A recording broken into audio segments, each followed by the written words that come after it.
सद्यस्य यतोऽन्वयादितरतश्चार्थेष्वभिज्ञस्वराट् तेने ब्रह्महृदाय आदिकवये मुह्यन्ति यं सूरयः तेजो वारिमृदां यथा विनिमयो यत्र त्रिसर्गो मृषा धाम्ना स्वेन सदा निरस्तकुहकं सत्यं परं धीमहि यं प्रव्रजन्तमनुपेतमपेतकृत्यं द्वैपायनो विरहकातर आजुहाव पुत्राइति तन्मयतया तरवोऽपि नीदुः तं सर्वभूतहृदयं मुनिमानतोऽस्मि नारायणं नमस्कृत्य नरं चैव नरोत्तमं देवीं सरस्वतीं व्यासं ततो जयमुदीरये. ಗೋಪಿಯರು ಕಾಮದ ಕಣ್ಣಿನಲ್ಲಿ ಕೃಷ್ಣನನ್ನು ನೋಡಿದ್ದರು. ಕಾಮದ ಕಣ್ಣು ಮಾತ್ರ ಇತ್ತು ಅಂತ ಅರ್ಥ ಅಲ್ಲ. ಅವಾಗವಾಗ ದೇವರು ಅಂತಲೂ ಪ್ರಜ್ಞೆ ಬರ್ತಾ ಇತ್ತು. ಕಾಮ ಪ್ರಧಾನವಾಗಿ ಇತ್ತು. ಆಗ ಉದ್ಧವನ ಮೂಲಕ ಅವನು ಹೇಳಿ ಕಳುಹಿಸಿದ, ಕೃಷ್ಣ ಅಲ್ಲಿ ಮಾತ್ರ ಇದ್ದಾನೆ, ಇಲ್ಲಿ ಮಾತ್ರ ಇದ್ದಾನೆ ಅಂತ ಅಲ್ಲ, ಅವನು ಎಲ್ಲರ ಮನಸ್ಸಿನ ಒಳಗಡೆ ಇರುವವ.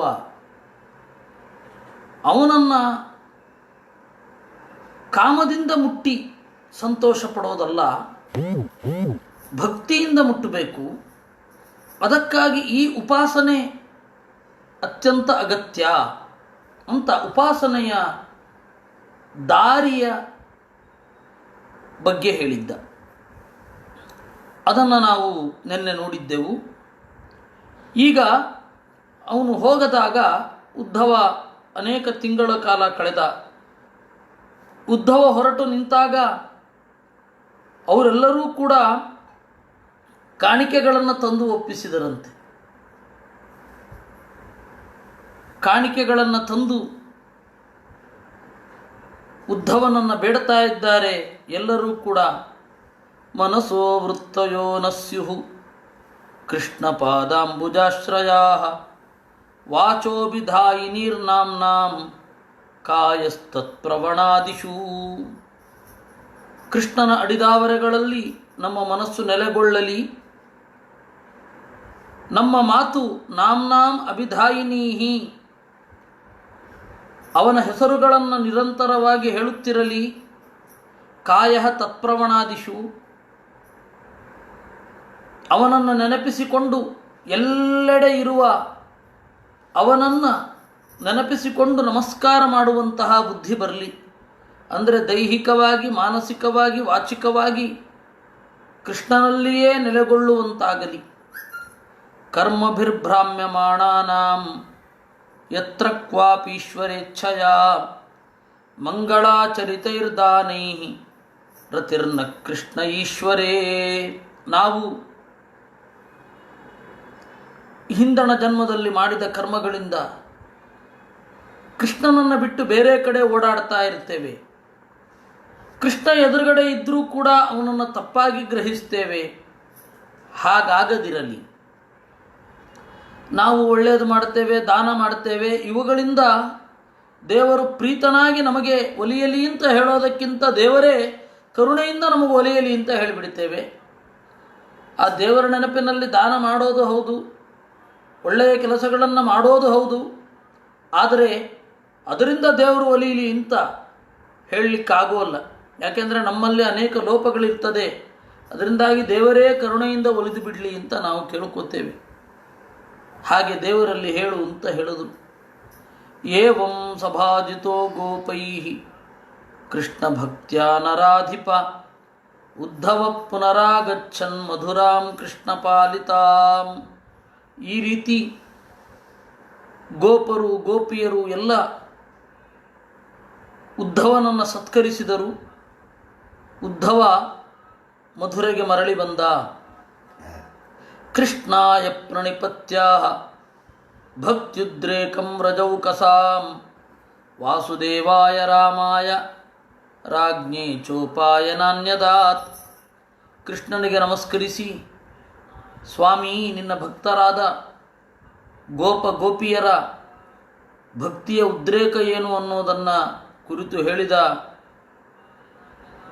ಆಮೇಲೆ ಕೃಷ್ಣನಿಗೆ, ಬಲರಾಮನಿಗೆ ಮತ್ತು ವಸುದೇವನಿಗೆ ಅವರು ಕೊಟ್ಟ ಕಾಣಿಕೆಗಳನ್ನೆಲ್ಲ ಇತ್ತ ಅನ್ನುವಲ್ಲಿಗೆ ಭಾಗವತ ದಶಮಸ್ಕಂಧದಲ್ಲಿ 46ನೆಯ ಅಧ್ಯಾಯವನ್ನು ನೋಡಿದ್ದೇವೆ. ಬಾದರಾಯಣಿರ್ವಾಚ ಅಥ ವಿಜ್ಞಾಯ ಭಗವಾನ್ ತರ್ವಾತ್ಮ ತರ್ವದರ್ಚನಃ ಸೈರಂಧ್ರ್ಯಾ ಕಾಮತಪ್ತಾಯಾ ಪ್ರೀತಿಂ ಯಚ್ಛನ್ ಗೃಹಂ ಯಯೌ.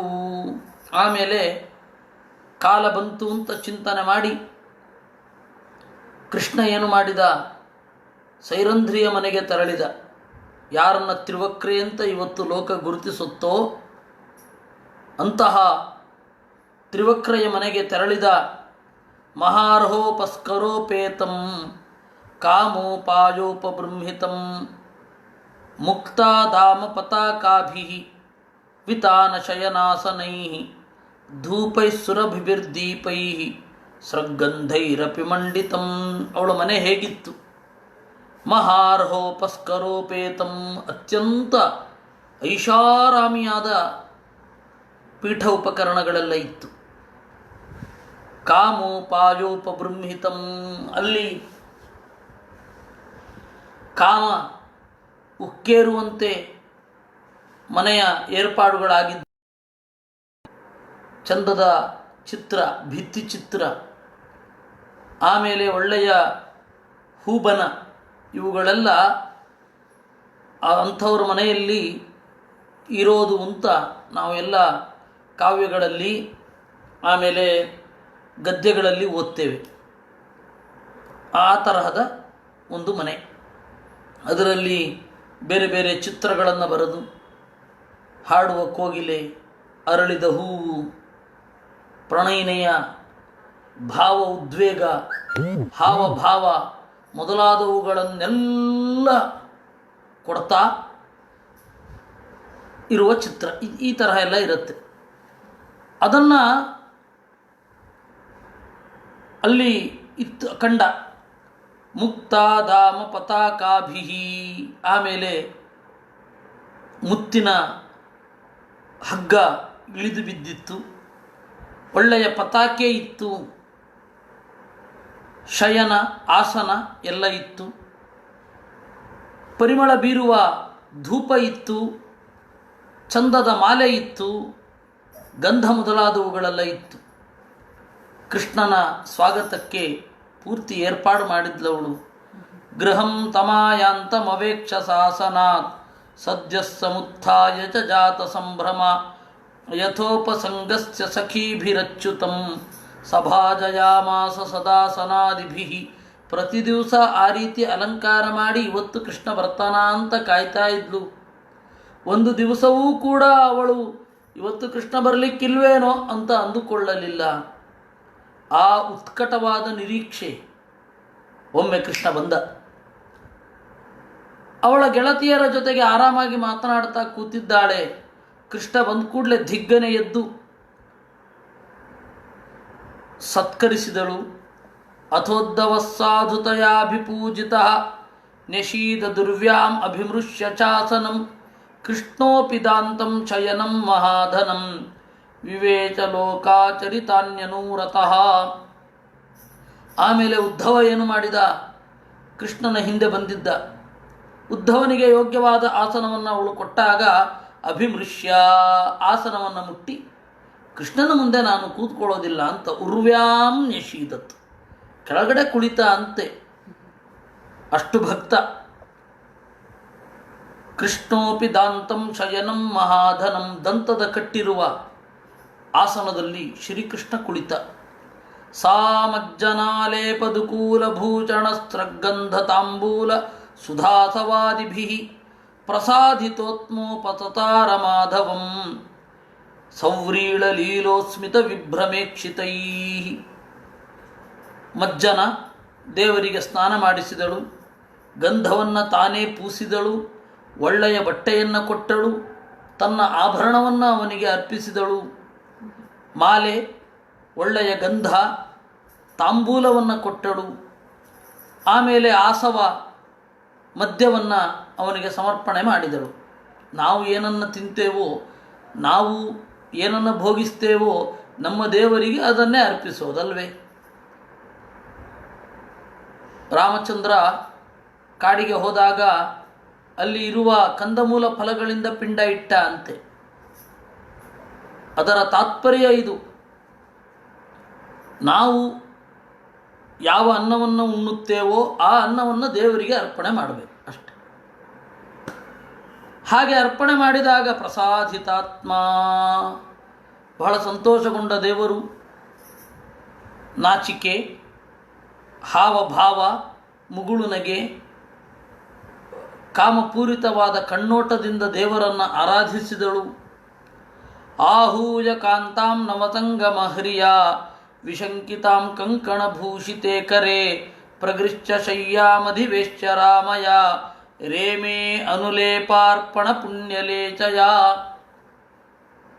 ದೇವರಿಗೆ ಗಂಧವನ್ನು ಭಕ್ತಿಯಿಂದ ಒಪ್ಪಿಸಿದ್ದರಿಂದ ದೇವರನ್ನೇ ಸೇರುವಂತಹ ಭಾಗ್ಯವನ್ನು ಹೊಂದಿರುವ ಅವಳ ಜೊತೆಗೆ ದೇವರು ಕೂಡಿದ. ಸಾನಂಗತಪ್ತಕುಚಯೋರತ ಉರಸಸ್ತಥಾಕ್ಷ್ಣೋ ಜಿಘ್ರಂತ್ಯನಂತಚರಣೇನ ರುಜೋ ಮೃಜಂತಿ ದೌರ್ಭ್ಯಾಂ ಸ್ತನಾಂತರಗತಂ ಪರಿರಭ್ಯಕಾಂತಂ ಆನಂದಮೂರ್ತಿಮಜಹಾತ್ ಅತಿ ದೀರ್ಘತಾಪಂ. ಅವನನ್ನು ಗಟ್ಟಿಯಾಗಿ ಅಪ್ಪಿ ತನ್ನೆಲ್ಲವನ್ನು ಅರ್ಪಣೆ ಮಾಡಿದಳು. ಒಳಗಡೆ ಇರುವ ಉದ್ವೇಗವನ್ನೆಲ್ಲ ತನ್ನ ಮೂಲಕ ಶಮನ ಮಾಡಿಕೊಂಡಳು. ಸೈವಂ ಕೈವಲ್ಯನಾಥಂ ತಂ ಪ್ರಾಪ್ಯ ದುಷ್ಪ್ರಾಪಮೀಶ್ವರಂ ಅಂಗರಾಗಾರ್ಪಣೇನಾಹೋ ದುರ್ಭಗೇದ ಮಯಾಚತ. ಆಮೇಲೆ ದೇವರಿಗೆ ಎಲ್ಲವನ್ನ ಅರ್ಪಣೆ ಮಾಡಿ ಕಡೆಗೆ ಹೇಳಿದಳಂತೆ, ಆಹೋಷ್ಯತಾಮಿಹ ಪ್ರೇಷ್ಠ ದಿನಾನಿ ಕಥಿ ಚಿನ್ಮಯ ರಮಸ್ವನೋತ್ಸಹೇ ತ್ಯಕ್ತುಂ ಸಂಗಂತೆಂಬುರುಹೇ ಕ್ಷಣ. ಕೃಷ್ಣ ಹೊರಟು ನಿಂತಾಗ ಹೇಳಿದಳು, ಕೃಷ್ಣ ಇನ್ನೊಂದು 2-3 ದಿವಸ ಇರಬಾರ್ದೆ, ಇಲ್ಲೇ ಇದ್ದುಬಿಡು, ಯಾಕೆ ಹೋಗೋದು? ರಮಸ್ವ ನೋತ್ಸಹೇ ತ್ಯಕ್ತುಂ, ನಿನ್ನನ್ನು ಬಿಡ್ಲಿಕ್ಕೆ ಆಗೋದೇ ಇಲ್ಲ ನನ್ನ ಕೈನಲ್ಲಿ. ತಸ್ಮೈ ಕಾಮವರಂ ದತ್ವಾ ಮಾನಯಿತ್ವಾ ಚ ಮಾನದಃ ಸಹೋದ್ಧವೇನ ತರವೇಚಃ ಸ್ವಧಾಮ ಅಗಮದೃದ್ಧಿಮತ್. ಆಮೇಲೆ ಅವಳಿಗೆ ಏನು ವರ ಬೇಕೋ ಅದನ್ನು ಕೊಟ್ಟು ಉದ್ಧವನ ಜೊತೆಗೂಡಿ ತನ್ನ ಮನೆಗೆ ಕೃಷ್ಣ ತೆರಳಿದ. ದುರಾರಾಧ್ಯಂ ಸಮಾರಾಧ್ಯ ವಿಷ್ಣುಂ ಸರ್ವೇಶ್ವರೇಶ್ವರಂ ಯೋ ವೃಣೀತೆ ಮನೋಗ್ರಾಹ್ಯಂ ಅಸತ್ವಾತ್ ಕುಮನೀಶ್ಯಸೌ. ದೇವರನ್ನು ಚೆನ್ನಾಗಿ ಆರಾಧನೆ ಮಾಡಿ ದೇವರನ್ನು ಬೇಡಿಕೊಳ್ಳುವ ಸಂದರ್ಭ ಸಿಕ್ಕಾಗ ತೀರಾ ಚಿಕ್ಕದ್ದನ್ನು ಬೇಡಿಕೊಳ್ಳುವವನನ್ನು ಕುಮನೀಶಿ, ದಡ್ಡ ಅಂತ ಕರೀತಾರೆ. ಆಮೇಲೆ ಅಕ್ರೂರ ಭವನಂ ಕೃಷ್ಣ ಸಹ ರಾಮೋದ್ಧವ ಪ್ರಭು ಕಿಂಚಿತ್ ಚಿಕೀರ್ಷನ್ ಸಪ್ರಾಗಾತ್ ಅಕ್ರೂರ ಪ್ರಿಯ ಕಾಮ್ಯಯ. ಅದರಿಂದಾಗಿ ಅವಳು ದೊಡ್ಡದೇ ಕೇಳಲು, ಯಾವಾಗಲೂ ನಿನ್ನ ಜೊತೆಲಿ ಇರಬೇಕು ಅಂತ ಕೇಳಿದಳು. ಹೀಗಾಗಿ ಆ ತ್ರಿವಕ್ರೆ ಬಹಳ ಸಾಧಕ ಜೀವ. ಆಮೇಲೆ ದೇವರೇನು ಮಾಡಿದ, ಅಕ್ರೂರನ ಮನೆಗೆ ಭೇಟಿ ಮಾಡಿದ. ಅವನು ಹೇಳಿದ, ನಾವು ಇವತ್ತು ಬೀದಿಯಲ್ಲಿ ಓಡಾಡುವವರು ರಾಷ್ಟ್ರ ವಿರೋಧಿಗಳು ಅಂತ ರಾಜ ಗುರುತಿಸಿದ್ದಾನೆ. ರಾಜ ವಿರೋಧಿಗಳು ರಾಜಾನುಯಾಯಿಯ ಮನೆಗೆ ಬಂದರೆ ನಿನ್ನನ್ನು ಜನ ತಪ್ಪು ತಿಳ್ಕೊಳ್ತಾರೆ, ರಾಜದ್ರೋಹಿ, ವಂಚಕ ಅಂತ. ಹಾಗಾಗಬಾರದು ಅಂತ ಹೇಳಿದ್ರೆ ನಾನು ಬರಬಾರದು, ಆದ್ದರಿಂದಾಗಿ ಬರೋಲ್ಲ, ಕಂಸನನ್ನು ಕೊಂದ ಮೇಲೆ ಬರ್ತೇನೆ ಅಂತ. ಹೀಗಾಗಿ ಕಂಸನನ್ನು ಕೊಂದಾಯಿತು. ಅಕ್ರೂರ ಕಾಯ್ತಾ ಇದ್ದ, ಅದು ಔಪಚಾರಿಕ ಆಗಿರಲಿಲ್ಲ, ಇನ್ಫಾರ್ಮಲ್ ಆಗಿದ್ದರಿಂದಾಗಿ ದೇವರು ಭೇಟಿ ಮಾಡಿದ್ದು. ಹೋದ ಅಲ್ಲಿಗೆ. ಸತಾನ್ ನರವರಶ್ರೇಷ್ಠಾನ್ ಆರಾಧ್ವೀಕ್ಷಸ್ಸ ಬಾಂಧವಾನ್ ಪ್ರತ್ಯುತ್ಥಾಯ ಪ್ರಮುದಿತಃ ಪರಿಶ್ವಜ್ಯಾಭ್ಯನಂದತ. ಎದ್ದು ನಿಂತು ದೇವರನ್ನು ಸ್ವಾಗತಿಸಿ ಆಸನದಲ್ಲಿ ಕುಳ್ಳಿರಿಸಿ ಸಲ್ಲಿಸಬೇಕಾದ ಎಲ್ಲ ಗೌರವವನ್ನು ಸಲ್ಲಿಸಿ ಆದ ಮೇಲೆ ಏನು ಮಾಡಬೇಕು ಅಂತ ಕೇಳಿದ. ನನಾಮ ಕೃಷ್ಣಂ ರಾಮಂಚ ಸತೈರಪ್ಯಭಿವಾದಿತಃ ಪೂಜಯಾಮಾಸ ವಿಧಿವತ್ ಕೃತಾಸನ ಪರಿಗ್ರಹಂ. ನನಾಮ ಕೃಷ್ಣಂ ರಾಮಂಚ, ರಾಮಕೃಷ್ಣರಿಗೆ ನಮಸ್ಕಾರ ಮಾಡಿ ಅವನ ಕಾಲು ತೊಳೆದ ನೀರನ್ನು ತಲೆಯ ಮೇಲೆ ಹೊತ್ತುಕೊಂಡ ಅಂತೆ. ಅರ್ಹಣೇನಾಂಬರೈರ್ದಿವ್ಯೈ ಗಂಧಸ್ತ್ರಭೂಷಣೋತ್ತಮೈ ಅರ್ಚಿತ್ವಾ ಚಿರತಾ ನಮ್ಯ ಪಾದಾವಂಕಗತೋ ಮೃಜನ್ ಪ್ರಶ್ರಯಾವನತೋ ಕ್ರೂರ ಕೃಷ್ಣ ರಾಮಾವಭಾಜತ. ಆಮೇಲೆ ಕೃಷ್ಣನ ಕಾಲನ್ನು ತನ್ನ ತೊಡೆಯ ಮೇಲೆ ಇಟ್ಟುಕೊಂಡು ಅದನ್ನು ಒರೆಸುತ್ತಾ ಆಗಾಗ ಒತ್ತುತ್ತಾ ಕೇಳಿದ, ದಿಷ್ಟ್ಯಾ ಪಾಪೋ ಹತಕ್ಕಂಸಃ ಸಾನುಗೋವಾಮಿದಂ ಕುಲಂ ಭವದ್ಭ್ಯಾಮುದ್ಧೃತಂ ಕೃಚ್ಛ್ರಾತ್ ದುರಂತಾಚ್ಚ ಸಮೇಧಿತಂ. ಸ್ವಾಮಿ, ನೀವು ಬಯಸಿ ಕಂಸನನ್ನು ಕೊಂದಿರಿ. ಅವನ ಅನುಯಾಯಿಗಳು ಯಾರು ಮಗಧ ರಾಜ್ಯದವರಿದ್ದರೂ ಅವರೆಲ್ಲರನ್ನ ಕೊಂದಿರಿ. ಈ ಸಂಕಟದಿಂದ ಇಡೀ ಯಾದವ ಕುಲವನ್ನು ಪಾರು ಮಾಡಿದಿರಿ. ಯುವಾಂ ಪ್ರಧಾನ ಪುರುಷೌ ಜಗದ್ಧೇತು ಜಗನ್ಮಯೌ ಭವದ್ಭ್ಯಾಂ ನ ವಿನಾ ಕಿಂಚಿತ್ ಪರಮಸ್ತಿನ ಚಾಪರಂ. ಕೃಷ್ಣ ಮತ್ತು ಸಂಕರ್ಷಣರೇ, ನೀವು ಜಗದೊಡೆಯರು, ಜಗತ್ತಿನ ತುಂಬಿದವರು. ನಿಮ್ಮಿಬ್ಬರಿಗಿಂತ ಶ್ರೇಷ್ಠವಾದ ವಸ್ತು ಜಗತ್ತಿನಲ್ಲಿ ಇಲ್ಲ. ಆತ್ಮಸೃಷ್ಟಮಿದಂ ವಿಶ್ವಮನ್ವಾವಿಶ್ಚಸ್ವಶಕ್ತಿಭಿಃ ಈಯತೆ ಬಹುಧಾ ಬ್ರಹ್ಮನ್ ಶ್ರುತಿ ಪ್ರತ್ಯಕ್ಷ ಗೋಚರ. ನೀವು ಸೃಷ್ಟಿ ಮಾಡಿದ ಈ ಪ್ರಪಂಚವನ್ನು ಸತ್ವರಜ ಸ್ತಮೋಗುಣಗಳ ಜೊತೆಗೆ ಪ್ರವೇಶ ಮಾಡಿ ಬಹಳ ರೀತಿಯಾಗಿ ತೋರ್ತೀರಾ. ನಿಮ್ಮನ್ನು ಕಾಣಬೇಕು ಅಂತ ಬಯಕೆ ಇದ್ದವನು ವೇದದಿಂದ ಬೆಂಬಲಿತವಾದ ಆತ್ಮದೊಂದಿಗೆ ಕಾಣಬೇಕು. ಶ್ರುತಿ ಪ್ರತ್ಯಕ್ಷ ಗೋಚರ. ವೇದ ಶುದ್ಧ ಮಾಡಿದ ಇಂದ್ರಿಯದಿಂದ ನಿನ್ನನ್ನು ಕಾಣಬಹುದು. ನಮ್ಮ ಇಂದ್ರಿಯ ಇದೆ, 7ನೆಯ ಅರಿವು ಇದೆ, ಆದರೆ ಅದು ಕಲುಷಿತ ಆಗಿದೆ. ಅದರಿಂದಾಗಿ ಅದನ್ನು ಕೃಷ್ಣ ಅದರಲ್ಲಿ ಕಾಣ್ತಾ ಇಲ್ಲ, ದೇವರು ಅದರಲ್ಲಿ ಕಾಣ್ತಾ ಇಲ್ಲ. ವೇದದಿಂದ ಆ ಸ್ವರೂಪೇಂದ್ರಿಯದಲ್ಲಿರುವ ದೋಷ ಪರಿಹಾರ ಆಗಬೇಕು. ಆ ತರಹದ ಪ್ರತ್ಯಕ್ಷಕ್ಕೆ ನೀನು ಗೋಚರ. ಯಥಾ ಹಿ ಭೂತೇಷು ಚರಾಚರೇಷು ಮಹ್ಯಾದಯೋ ಯೋನಿಷು ಭಾಂತಿ ನಾನಾ ಏವಂ ಭವಾನ್ ಕೇವಲ ಆತ್ಮಯೋನಿಷು ಆತ್ಮತಂತ್ರ ಬಹುಧಾ ವಿಭಾತಿ. ಜಗತ್ತಿನಲ್ಲಿ ಬೇಕಾದಷ್ಟು ವಸ್ತುಗಳಿದೆ, ಬೇಕಾದಷ್ಟು ಪ್ರಾಡಕ್ಟ್ಸ್ ಇದೆ. ಘಟ ಇದೆ, ಮಡಿಕೆ ಇದೆ, ಬಟ್ಟೆ ಇದೆ, ಪಾತ್ರೆ ಇದೆ, ಬಂಗಾರ ಇದೆ, ಬೆಳ್ಳಿ ಇದೆ. ಈ ಎಲ್ಲ ಪಾತ್ರಗಳನ್ನು ಅಂತಿಮವಾಗಿ ನೋಡಿದಾಗ ಕಾಣೋದು ಅದು ಭೂಮಿಗೆ ಸಂಬಂಧಪಟ್ಟ ವಸ್ತು, ಅರ್ಧನ್ ಮೆಟೀರಿಯಲ್ ಅಂತ ಆ ತರಹ ನೋಡೋದು. ಆ ರೀತಿ ಈ ಪ್ರಪಂಚ ಬೇರೆ ಬೇರೆ ರೀತಿಯ ರೂಪವನ್ನು ತಳೆದಿದೆ. ಅದರೊಳಗಡೆ ಇರತಕ್ಕಂತಹ ಆಕಾಶ ಹೇಗೆ ಒಂದೆಯೋ ಆ ರೀತಿ ನೀನು ಕೂಡ ಎಲ್ಲರ ಅಂತರ್ಯಾಮಿಯಾಗಿ ಒಬ್ಬನೇ ಇದ್ದೇ, ಇರುತ್ತೀಯ. ಸೃಜಸ್ಯಥೋ ಲುಂಪಸಿಪಾಸಿ ವಿಶ್ವಂ ರಜಸ್ತಮಸ್ತತ್ವಗುಣೈಶ್ವಶಕ್ತಿಭಿಃ ನ ಬಧ್ಯಸೇತ್ವಂ ಗುಣಕರ್ಮಭಿರ್ವಾ ಜ್ಞಾನಾತ್ಮನಸ್ತೆ ಕ್ವಚನೈವ ಹೇತುಃ. ನೀನು ಜ್ಞಾನಾತ್ಮ ಆಗಿದ್ದಿ, ನಿನಗೆ ಅಜ್ಞಾನ ಬರಲಿಕ್ಕೆ ಸಾಧ್ಯವೇ ಇಲ್ಲ. ಆದ್ದರಿಂದಾಗಿ ಈ ಪ್ರಪಂಚ ಹೀಗಿತ್ತು, ಅದನ್ನು ನಾನು ಹೀಗೆ ಮಾಡಬೇಕು ಅಂತ ವಿರುದ್ಧವಾಗಿ ಚಿಂತಿಸೋದೇ ಇಲ್ಲ. ಯಾರು ಹೇಗಿರುತ್ತಾರೆ ಅವರನ್ನು ಹಾಗೆಯೇ ಹೊಂದುತ್ತೀಯ. ದುಷ್ಟರನ್ನು ದುಷ್ಟರ ತರಹ, ಶಿಷ್ಟರನ್ನು ಶಿಷ್ಟರ ತರಹ ಹಾಗೆ ಹೊಂದುತ್ತೀಯ. ನಿನ್ನ ಜ್ಞಾನಕ್ಕೆ ಯಾರೂ ಕೂಡ ಕಾರಣರಲ್ಲ. ಜ್ಞಾನ ಇರೋದರಿಂದಲೇ ನಿನಗೆ ಬಂಧನವೂ ಇಲ್ಲ. ಬಂಧನ ಏಕಾಗಿ, ಅಜ್ಞಾನ ಇದ್ದರೆ ಬಂಧನ. ನಿನಗೆ ಅಜ್ಞಾನ ಇಲ್ಲ, ಆದ್ದರಿಂದಾಗಿ ಬಂಧನ ಇಲ್ಲ. ದೇಹಾದ್ಯುಪಾಧೇರ ನಿರೂಪಿತತ್ವಾತ್ ಭವೋ ಹಿ ಸಾಕ್ಷಾನ್ನ ಚಿದಾತ್ಮನ ಸ್ಯಾತ್ ಅತೋ ನ ಬಂಧಸ್ತವನೈವ ಮೋಕ್ಷಃ ಸ್ಯಾತಾಂ ನಿಕಾಮಸ್ತ್ವಯಿ ನೋ ವಿವೇಕಃ. ದೇಹಾದ್ಯುಪಾಧೇಹೆ, ನೀನು ದೇಹವನ್ನು ಹೊಂದಿರುವೆ, ಆಮೇಲೆ ದೇಹವನ್ನು ಬಿಡುತ್ತೀಯ ಅನ್ನೋದು ಈವರೆಗೂ ಪ್ರೂವ್ ಆಗಿಲ್ಲ. ದೇಹಾದ್ಯುಪಾಧೇರ ನಿರೂಪಿತತ್ವಾತ್, ಯಾಕೆಂದರೆ ನೀನೇ ದೇಹ. ನಮ್ಮ ದೇಹ ಹೇಗೆ ನಮ್ಮಿಂದ ಭಿನ್ನ. ಹುಟ್ಟೋಕ್ಕಿಂತ ಮೊದಲು ಈ ದೇಹ ನಮಗಿರಲಿಲ್ಲ, ಸತ್ತ ಮೇಲೆಯೂ ಈ ದೇಹ ಇರೋದಿಲ್ಲ. ಆದರೆ ದೇವರಿಗೆ ಕೃಷ್ಣಾವತಾರ ಈ ಜಗತ್ತಿಗೆ ಕಾಣಿಸಿಕೊಳ್ಳುವುದಕ್ಕೆ ಮೊದಲು ಕೃಷ್ಣ ಅದೇ ರೂಪ ಇತ್ತು. ಕೃಷ್ಣ ಆಮೇಲೆ ಏನು ಮಾಡಿದ? ಮಧ್ಯದಲ್ಲಿ ತೋರಿಕೊಂಡ. ಆಗಲೂ ಕೃಷ್ಣನಿಂದ ಭಿನ್ನವಾದ ದೇಹ ಇಲ್ಲ. ಆಮೇಲೆ ಕೃಷ್ಣ ಈ ಜಗತ್ತಿನಿಂದ ಕಣ್ಮರೆಯಾದ. ಆಗಲೂ ಕೃಷ್ಣ ಇದ್ದಾನೆ, ಕೃಷ್ಣನಿಂದ ಭಿನ್ನವಾದ ದೇಹ ಇಲ್ಲ. ಈ ಎಲ್ಲ ಕಡೆ ಅಭೇದ ಅಂತನ್ನೋದು ಕಾಣ್ತಾ ಇದೆ. ದೇಹಕ್ಕೂ ಕೃಷ್ಣನಿಗೂ ಅಭೇದ.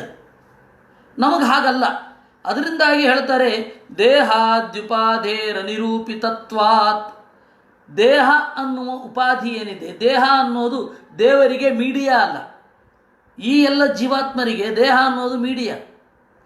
ಈ ದೇಹ ಅನ್ನೋದು ಇಲ್ಲದೆ ಹೋದರೆ ಅವರಿಗೆ ವಿಸಿಬಿಲಿಟಿಯೇ ಇರೋದಿಲ್ಲ. ಆದರೆ ದೇವರು ದೇಹ ಅಂತನ್ನುವ ಮೀಡಿಯಾದಲ್ಲಿ ವಿಸಿಬಲ್ ಆಗೋದಿಲ್ಲ. ಆ ಕಾರಣದಿಂದ ಈಗ ದೇವರಿಲ್ಲ ಅಂತಾರೆ. ಯಾರು? ನಾಸ್ತಿಕರಲ್ಲ. ಈಗ ದೇವರಿಲ್ಲ, ಯಾಕೆಂದರೆ ವಿಸಿಬಿಲಿಟಿ ಇಲ್ಲ ಅಂತ. ಕೃಷ್ಣ ಅವನು ಮನುಷ್ಯ, ಯಾಕೆಂದರೆ ದೇಹ ಎನ್ನುವ ಮೀಡಿಯಾದಲ್ಲಿ ವಿಸಿಬಿಲಿಟಿ ಇತ್ತು, ಈಗಿಲ್ಲ ಅಂತ. ಈ ಎಲ್ಲ ಅತಿವಾದಗಳು. ನೀನು ಹಾಗಿಲ್ಲ ಅಂತಾನೆ. ಆ ಕಾರಣದಿಂದ ಭವೋ ಹಿ ಸಾಕ್ಷಾನ್ನ ಚಿದಾತ್ಮನ ಸ್ಯಾತ್.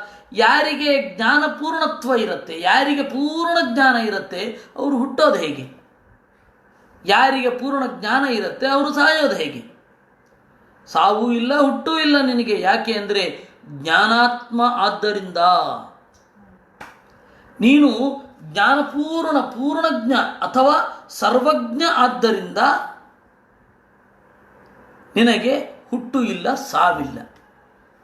ಇನ್ನು ತ್ವಯೋದಿತೋಯಂ ಅತೋ ನ ಬಂಧಸ್ತವ ನೈವ ಮೋಕ್ಷ. ಆ ಕಾರಣದಿಂದಲೇ ನಿನಗೆ ಬಂಧನ ಇಲ್ಲ. ಈಗಾಗಲೇ ನಿನಗೆ ಬಂಧನ ಇಲ್ಲ, ಅದರಿಂದಾಗಿ ಹೊಸದಾಗಿ ಮೋಕ್ಷ ಬರೋದಿಲ್ಲ. ಅತೋ ನ ಬಂಧ ತವ ನೈವ ಮೋಕ್ಷ ಸ್ಯಾತಾಂ ನಿಕಾಮಸ್ತ್ವಯಿ ನೋ ವಿವೇಕ. ಆದ್ದರಿಂದಾಗಿ ನಿನ್ನೊಳಗಡೆ ವಿವೇಕ ಇಲ್ಲ. ವಿವೇಕ ಅಂದ್ರೇನು?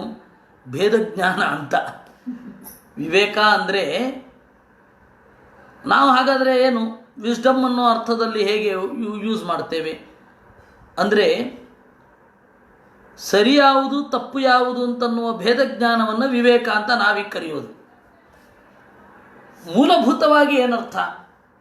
ಏಕೆಂದರೆ ಒಂದು ಶಬ್ದಕ್ಕೆ ಅದರ ಎಟಿಮೊಲಾಜಿಕಲ್ ಮೀನಿಂಗ್ ಅಂತ ಒಂದಿರುತ್ತೆ. ಅದನ್ನು ಬಿಟ್ಟು ನಾವು ಬೇರೆ ಬೇರೆ ರೀತಿಯಲ್ಲಿ ಬಳಸ್ತಾ ಇರ್ತೇವೆ. ಆದ್ದರಿಂದಾಗಿ ವಿವೇಕ ಅಂದರೆ ಏನು? ನೀನು ಬೇರೆ, ದೇಹ ಬೇರೆ ಅಂತನ್ನುವ ಜ್ಞಾನ ನಿನ್ನಲ್ಲಿ ಸರಿಯಲ್ಲ ಅಂತ. ಅಂದರೆ ದೇವರೇ ನೀನು, ದೇಹವೇ ನೀನು, ಈ ರೀತಿ ಅರ್ಥ. ಅದಕ್ಕೆ ತ್ವಯಿ ನೋ ವಿವೇಕ ಅಂದರು. ವಿವೇಕ ಅಂದ್ರೇನು? ಭೇದ ಜ್ಞಾನ. ದೇವರಲ್ಲಿ ಭೇದ ಜ್ಞಾನ ಮನುಷ್ಯರಿಗೆ ಬರಬಾರದು. ಯಾಕೆಂದರೆ ದೇವರು ಬೇರೆ, ದೇವರ ದೇಹ ಬೇರೆ ಅಲ್ಲ. ತ್ವಯೋದಿತೋಯಂ ಜಗತೋ ಹಿತಾಯ ಯದಾ ಯದಾ ವೇದ ಪಥ ಪುರಾಣ ಬಾಧ್ಯೇತ ಪಾಷಂಡ ಪಥೈರಸದ್ಭಿ ತದಾ ಭವಾನ್ ಸತ್ವಗುಣಂ ಬಿಭರ್ತಿ. ನೀನು ಜಗತ್ತಿಗೆ ವೇದವನ್ನು ಕೊಟ್ಟಿದ್ದೀಯ, ಶಾಸ್ತ್ರದ ದಾರಿಯನ್ನು ತೋರಿದ್ದೀಯ. ಏಕೆ ಗೊತ್ತಾ?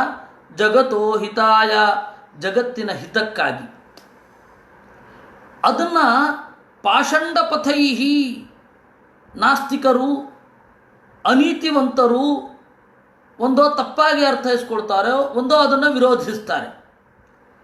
ಆವಾಗ ನೀನು ಮಾಡ್ತಿ? ಸತ್ವಗುಣಂ ಬಿಭರ್ತಿ. ಆ ಕಾಲ ಪಕ್ವ ಆದಮೇಲೆ ಸತ್ವವನ್ನು ಈ ಜಗತ್ತಿನಲ್ಲಿ ರೂಢವಾಗಿ ಮಾಡುತ್ತೀಯ. ಅವಾಗೇನಾಗತ್ತೆ? ಸತ್ವಗುಣವನ್ನು ರೂಢವಾಗಿ ಮಾಡಿದಾಗ ಸತ್ವ ಜ್ಞಾನದ ಸಂಕೇತ. ಜ್ಞಾನದ ಹುಟ್ಟಿಗೆ ಕಾರಣವಾಗುವುದು ಸತ್ವ. ಸತ್ವಗುಣ ಇದ್ದರೆ ಜ್ಞಾನ ಹುಟ್ಟುತ್ತೆ. ತಮೋಗುಣ ರಜೋಗುಣಗಳು ಮೈಯಲ್ಲಿ ವಿಜೃಂಭಿಸ್ತಾ ಇದ್ದಾಗ ಜ್ಞಾನ ಹುಟ್ಟಲ್ಲ. ರಜೋಗುಣ ಇತ್ತು ಅಂತ ಇಟ್ಕೊಳ್ಳಿ, ಏನೋ ಗಳಿಸ್ಬೇಕು ಅಂತ ತಿರುಗ್ತಾ ಇರ್ತೇವೆ. ನಾವು ಬಹಳ ಬ್ಯುಸಿ ಇದ್ದೇವೆ ಅಂತ ಹೇಳೋದು ಒಂದು ಫ್ಯಾಷನ್. ನಮ್ಮ ಹೊಟ್ಟೆಯನ್ನು ನಾವು ಹೊರೆದುಕೊಳ್ಳಲಿಕ್ಕಾಗಿ ಬಹಳ ಬ್ಯುಸಿ ಇದ್ದೇವೆ ಅಂತ ಹೇಳಿಕೊಳ್ಳೋದೇನಿದೆ ಅದು ನಮಗೊಂದು ಫ್ಯಾಷನ್. ವಿಪರೀತ ಬ್ಯುಸಿ ಇದೆ ನಾನು ಅಂತ. ಆ ಬ್ಯುಸಿ ಇರೋದು ಯಾಕೆ? ನಮ್ಮ ಹೊಟ್ಟೆ ಹೊರ್ಕೊಳ್ಳಿಕ್ಕಾಗಿ. ಆದರೆ ಅದಿದ್ದರೆ ಜ್ಞಾನ ಬರಲ್ಲ. ವಿಪರೀತ ನಿರಂತರವಾಗಿ ಬಯಕೆ, ಅದು ಮಾಡಬೇಕು, ಇದು ಮಾಡಬೇಕು, ಅದು ಮಾಡಬೇಕು, ಇದು ಮಾಡಬೇಕು, ಅಲ್ಲಿ ಹೋಗ್ಬೇಕು, ಇಲ್ಲಿ ಹೋಗಬೇಕು, ಆ ಕೆಲಸದಲ್ಲಿ ತೊಡಗಿಬಿಟ್ರೆ ಜ್ಞಾನ ಎಲ್ಲಿಂದ ಬರಬೇಕು? ಇನ್ನು ತಮೋಗುಣ, ಸಿಟ್ಟು, ದ್ವೇಷ, ಅಜ್ಞಾನ, ಶಾಸ್ತ್ರ ಓದಲಿಕ್ಕೆ ಇರುವ ಆಲಸ್ಯ, ಇವುಗಳೆಲ್ಲ ಜ್ಞಾನಕ್ಕೆ ಪ್ರತಿಬಂಧಕ. ಅದಕ್ಕೆ ನೀನು ಮಾಡ್ತಿ? ಜಗತ್ತಿನಲ್ಲಿ ಸತ್ವಗುಣವನ್ನು ತರುತ್ತೀಯಾ? ಈಗ ನೀನು ಕೊಟ್ಟ ವೇದ ಪಾಲಿತ ಆಗ್ತಾ ಇದೆ. ನಿಧಾನವಾಗಿ ಜರಾಸಂಧಾದಿಗಳು ಅದರ ಮೇಲೆ ಆಕ್ರಮಣ ಮಾಡಿದ್ದಾರೆ. ಕೇವಲ ಭೌತಿಕವಾಗಿ ಅಲ್ಲ, ಬೌದ್ಧಿಕವಾಗಿ. ಒಳ್ಳೊಳ್ಳೆಯವರ ಕುಲದಲ್ಲಿ ತೀರಾ ಕೆಟ್ಟವರು ಬಂದು ವೇದದ ದಾರಿ ತೋರದಂತೆ ಮಾಡಿಬಿಟ್ಟಿದ್ದಾರೆ. ಆವಾಗ ನೀನು ಅವತಾರ ಮಾಡ್ತೀಯ, ಸ್ವಾಮಿ ಸತ್ವಂ ಪ್ರಬೋಧ್ಯವತು ದೇವಗೃಹೇವತೀರ್ಣ ಸ್ವಾಂಶೇನ ಭಾರಮಪನೇತು ಮಿಹಾಸಿ ಭೂಮೇ ಅಕ್ಷೋಹಿಣೀ ಚ ತವಧೇನ ಸುರೇತರಾಣಾಂ ರಾಜ್ಞಾಮುಶ್ಚ ಕುಲಶ್ಚ ಯಶೋ ವಿತನ್ವನ್. ಬಹಳ ಸಂಖ್ಯಾತರು, ಬಹುಸಂಖ್ಯಾತರು. ಯಾರು ಬಹುಸಂಖ್ಯಾತರು? ಯಾವತ್ತೂ ರಾಕ್ಷಸರೇ ಯಾವತ್ತೂ ಬಹುಸಂಖ್ಯಾತರು. ಇದು ವೇದ ಒಪ್ಪಿರತಕ್ಕಂತಹ ವಿಚಾರ. ಭೂಯಾಂಸಃ ಅಸುರಾಹ ಅಲ್ಪೀಯಾಂಸ ಸುರಾಹ ಅಂತ. ಅಜ್ಞಾನಿಗಳೇ ಬಹಳ ಸಂಖ್ಯೆಯಲ್ಲಿ ಇರ್ತಾರೆ. ಸುರಾಹ ದೇವತೆಗಳು ಅಥವಾ ದೇವತೆಗಳ ಭಕ್ತಿ ಇದ್ದು ಜ್ಞಾನಕ್ಕಾಗಿ ಹಾತೊರೆದು ಜ್ಞಾನದ ಮೂಲಕ ಆನಂದವನ್ನು ಪಡೆಯುವ ಯೋಗ್ಯತೆ ಇರೋರು ಯಾವತ್ತೂ ಕಡಿಮೆನೆ. ನಾವೇನು ಜ್ಞಾನ ಅಂತ ಅಂದ್ಕೊಂಡಿದ್ದೇವೆ ಅದು ಜ್ಞಾನ ಆಗಿರಲ್ಲ. ಆ ಜ್ಞಾನ ಅಂತನ್ನೋದು ದುಃಖಕ್ಕೆ ಕಾರಣ ಆಗಿರುತ್ತೆ, ಸುಖಕ್ಕೆ ಕಾರಣ ಆಗ್ತಾ ಇರಲ್ಲ. ಆದ್ದರಿಂದಾಗಿ ಜ್ಞಾನದ ಮೂಲಕ ಸುಖವನ್ನು ಪಡೆಯುವ ಯೋಗ್ಯತೆ ಇರೋರು ಯಾವತ್ತೂ ಕೂಡ ಅಲ್ಪರು, ಅಂದರೆ ಕಡಿಮೆ, ಅಲ್ಪಸಂಖ್ಯಾತರು, ಮೈನಾರಿಟಿ. ಆ ಕಾರಣದಿಂದ ಎಲ್ಲ ಅಸುರರು ಬಹಳ ಸಂಖ್ಯೆಯಲ್ಲಿ, ಅಕ್ಷೋಹಿಣಿ, ನೂರಾರು ಅಕ್ಷೋಹಿಣಿಯ ಸಂಖ್ಯೆಯಲ್ಲಿ ಈ ಭೂಮಿಯಲ್ಲಿ ವ್ಯಾಪಿಸಿದ್ದಾರೆ. ಅವರೆಲ್ಲ ಇರಬೇಕಾದ್ರೆ ಗೆಲ್ಲೋದು ಹೇಗೆ? ಜ್ಞಾನ ಅಜ್ಞಾನದ ಮೇಲೆ. ಆ ಕಾರಣದಿಂದ ಅವರನ್ನು ನೀನು ಕೊಂದು ಜ್ಞಾನಕ್ಕೆ ಇರುವ ಪ್ರತಿಬಂಧವನ್ನು ನಿವಾರಣೆ ಮಾಡಿ ತನ್ಮೂಲಕ ರಜಸ್ತಮೋ ಗುಣಗಳನ್ನು ಒತ್ತಿಟ್ಟು ಸತ್ವಗುಣವನ್ನು ಜಾಸ್ತಿ ಮಾಡೋದು. ಕೃಷ್ಣನ ಅಥವಾ ಯಾವುದೇ ಅವತಾರವನ್ನು ನೋಡಿದಾಗ ಸತ್ವರಜಸ್ತಮೋ ಗುಣಗಳ ರೇಷಿಯೋವನ್ನು ನೋಡಿ ಎಷ್ಟು ಸತ್ವ ಇತ್ತು, ಎಷ್ಟು ರಜಸ್ಸಿತ್ತು, ಎಷ್ಟು ತಮಸ್ಸಿತ್ತು. ಈ ರಜಸ್ಸು ತಮಸ್ಸುಗಳ ಪೀಡೆ ಯಾವಾಗ ಸತ್ವದಿಂದ ಆಯಿತು, ಸತ್ವದ ಉಪಮರ್ದನ, ಸತ್ವದ ಮರ್ದನ ರಜಸ್ತಮೋ ಗುಣಗಳಿಂದ ಯಾವ ರೀತಿ ಆಯಿತು ಅಂತ ಚಿಂತನೆ ಮಾಡಬೇಕು. ನರಸಿಂಹಾವತಾರವನ್ನು ಚಿಂತನೆ ಮಾಡಬೇಕಾದದ್ದೇ ಹಾಗೆ. ವಸ್ತುತಃ ನರಸಿಂಹ ಈ ಜಗತ್ತಿನಲ್ಲಿ ಏರಿಳಿತಗಳನ್ನೆಲ್ಲ ಕಾಣೋದು ತ್ರಿಗುಣಗಳ ಕುಣಿತದಿಂದ. ಹೇಗೆ ಗೂಳಿಯ ಕುಣಿತ, ಕರಡಿಯ ಕುಣಿತದಿಂದ ಶೇರುಪೇಟೆಯ ಉಲ್ಲೋಲ ಕಲ್ಲೋಲ ಆಗ್ತದೋ ಹಾಗೆ ಈ ಪ್ರಪಂಚದ ಜ್ಞಾನದ ಉಲ್ಲೋಲ ಕಲ್ಲೋಲ ಆಗೋದು ಸತ್ವರಜಸ್ತಮೋ ಗುಣಗಳ ಏರಿಳಿತಗಳಿಂದ. ಅದನ್ನು ಸರಿ ಮಾಡೋದು ನೀನು ಸತ್ವಗುಣವನ್ನು ಜಗತ್ತಿನಲ್ಲಿ ಹಬ್ಬಿಸುವ ಮೂಲಕ. ಅದಕ್ಕಾಗಿ ರಾಜರನ್ನು ಕೊಲ್ಲೋದು. ಇವಾಗ ಪರೀಕ್ಷಿತ್ ರಾಜ ಕಲಿಯನ್ನು ನಿಗ್ರಹಿಸಿದ ಅಂತ. ಅದು ಹೇಗೆ ಅಂದರೆ ಆಯಾ ರಾಜರ ತಪ್ಪು ತಿಳುವಳಿಕೆ ಮತ್ತು ತಪ್ಪು ನಡೆಯನ್ನು ಗೆಲ್ಲುವ ಮೂಲಕ ಕಲಿಯನ್ನು ಸರಿ ಮಾಡಿದ್ದು. ಅದು ಕಲಿಯರ ಡೈರೆಕ್ಟಾಗಿ ಹೋಗಿ ಚೂರಿ ಹಾಕಲಿಲ್ಲ. ಕಲಿಯ ಪ್ರಭಾವ ಏನೇನೆಲ್ಲ ಇತ್ತು ಭೂಮಿಯ ಮೇಲೆ ಅದನ್ನು ತಗ್ಗಿಸಿದ್ದು. ಅದು ನಾವು ಪುರಾಣವನ್ನು ಚಿಂತನೆ ಮಾಡಬೇಕಾದ್ರೆ ಕಲಿ ಅನ್ನೋವನ್ನು ನಿಜವಾಗಿ ಹುಡ್ಕೊಂಡು ಹೋಗ್ತಾ ಇದ್ದ ಅವನು ಅಂತ ಅಂದ್ಕೊಂಡ್ಬಿಡ್ತೀವಿ ನಾವು. ಪರೀಕ್ಷಿತ್ ರಾಜ ಹಾಗಾಗಲಿಲ್ಲ. ಅದು ಅದರ ಎಫೆಕ್ಟು ಕಲಿಯ ನಿಗ್ರಹದಲ್ಲಿ ಪರ್ಯವಸಾನ ಆಗಿದ್ದು. ಅದು ಆರಂಭದ ಕಾರಣ ಏನು ಅಂತಂದರೆ ಸತ್ವಗುಣ, ರಜೋಗುಣ, ತಮೋಗುಣಗಳನ್ನು ಸರಿ ಮಾಡಲಿಕ್ಕೆ ಬಂದಿರೋದು. ಇದು ಉದ್ದೇಶ. ಕ್ರಿಯೆ ಏನು? ಹಾಗೆ ಪಾಖಂಡಿಗಳು, ನಾಸ್ತಿಕರು, ವಿಪರೀತ ನಾಸ್ತಿಕರು, ಮತಾಂಧರು ಅವರನ್ನೆಲ್ಲ ನಿಗ್ರಹ ಮಾಡುವುದು, ಅದು ಪ್ರೊಸೆಸ್. ಅದರ ಪರಿಣಾಮ ಏನು, ಎಫೆಕ್ಟ್ ಏನು? ಸತ್ವರಜಸ್ತಮೋ ಗುಣಗಳ ಏರಿಳಿತ. ಇದು ಕಲಿಯ ನಿಗ್ರಹ ಅಂತ ಅನ್ನೋದು ಎಫೆಕ್ಟ್. ಅದರ ಆಪರೇಷನ್ ಏನು? ಯಾವ ಯಾವ ರಾಜರು ವೇದ ವಿರುದ್ಧವಾಗಿ ಅಥವಾ ಅನೈತಿಕವಾಗಿ, ನೀತಿ ವಿರುದ್ಧವಾಗಿ ಕಾರ್ಯಾಚರಣೆ ಮಾಡ್ತಾ ಇದ್ರು, ಅವರನ್ನು ಗೆದ್ದು ಅವರನ್ನು ಸರಿ ಮಾಡೋದು, ಈ ದಾರಿಯಲ್ಲಿರಿ ಅಂತ ಅನ್ನೋದು ಅದು ಇರೋದು. ಆ ಕಾರಣದಿಂದ ನೀನು ಮಾಡೋದು ಹಾಗೆ. ಅಕ್ಷೋಹಿಣಿ ಶತವಧೇನ, ಸಾವಿರಾರು ನೂರಾರು ಅಕ್ಷೋಹಿಣಿ ಸೈನ್ಯದಲ್ಲಿ ಅವರಿದ್ದಾರೆ, ಅವ್ರನ್ನೆಲ್ಲ ನಾಶ ಮಾಡಿ ಸತ್ವಂ ಬಿಭರ್ಷಿ. ಸತ್ವಗುಣವನ್ನು ನೀನು ಬೆಳೆಸ್ತೀಯಾ ಅಂತಂದರೆ ಹೋಗಿ ಯಾವುದು ಎಲ್ಲೋ ಒಂದು ಕಡೆ ಸತ್ವ ಇರುತ್ತೆ, ಆ ಸತ್ವವನ್ನು ಹೀಗೆ ಒಟ್ಟು ಮಾಡ್ತಾನೆ ಅಂತ ಅರ್ಥ ಅಲ್ಲ.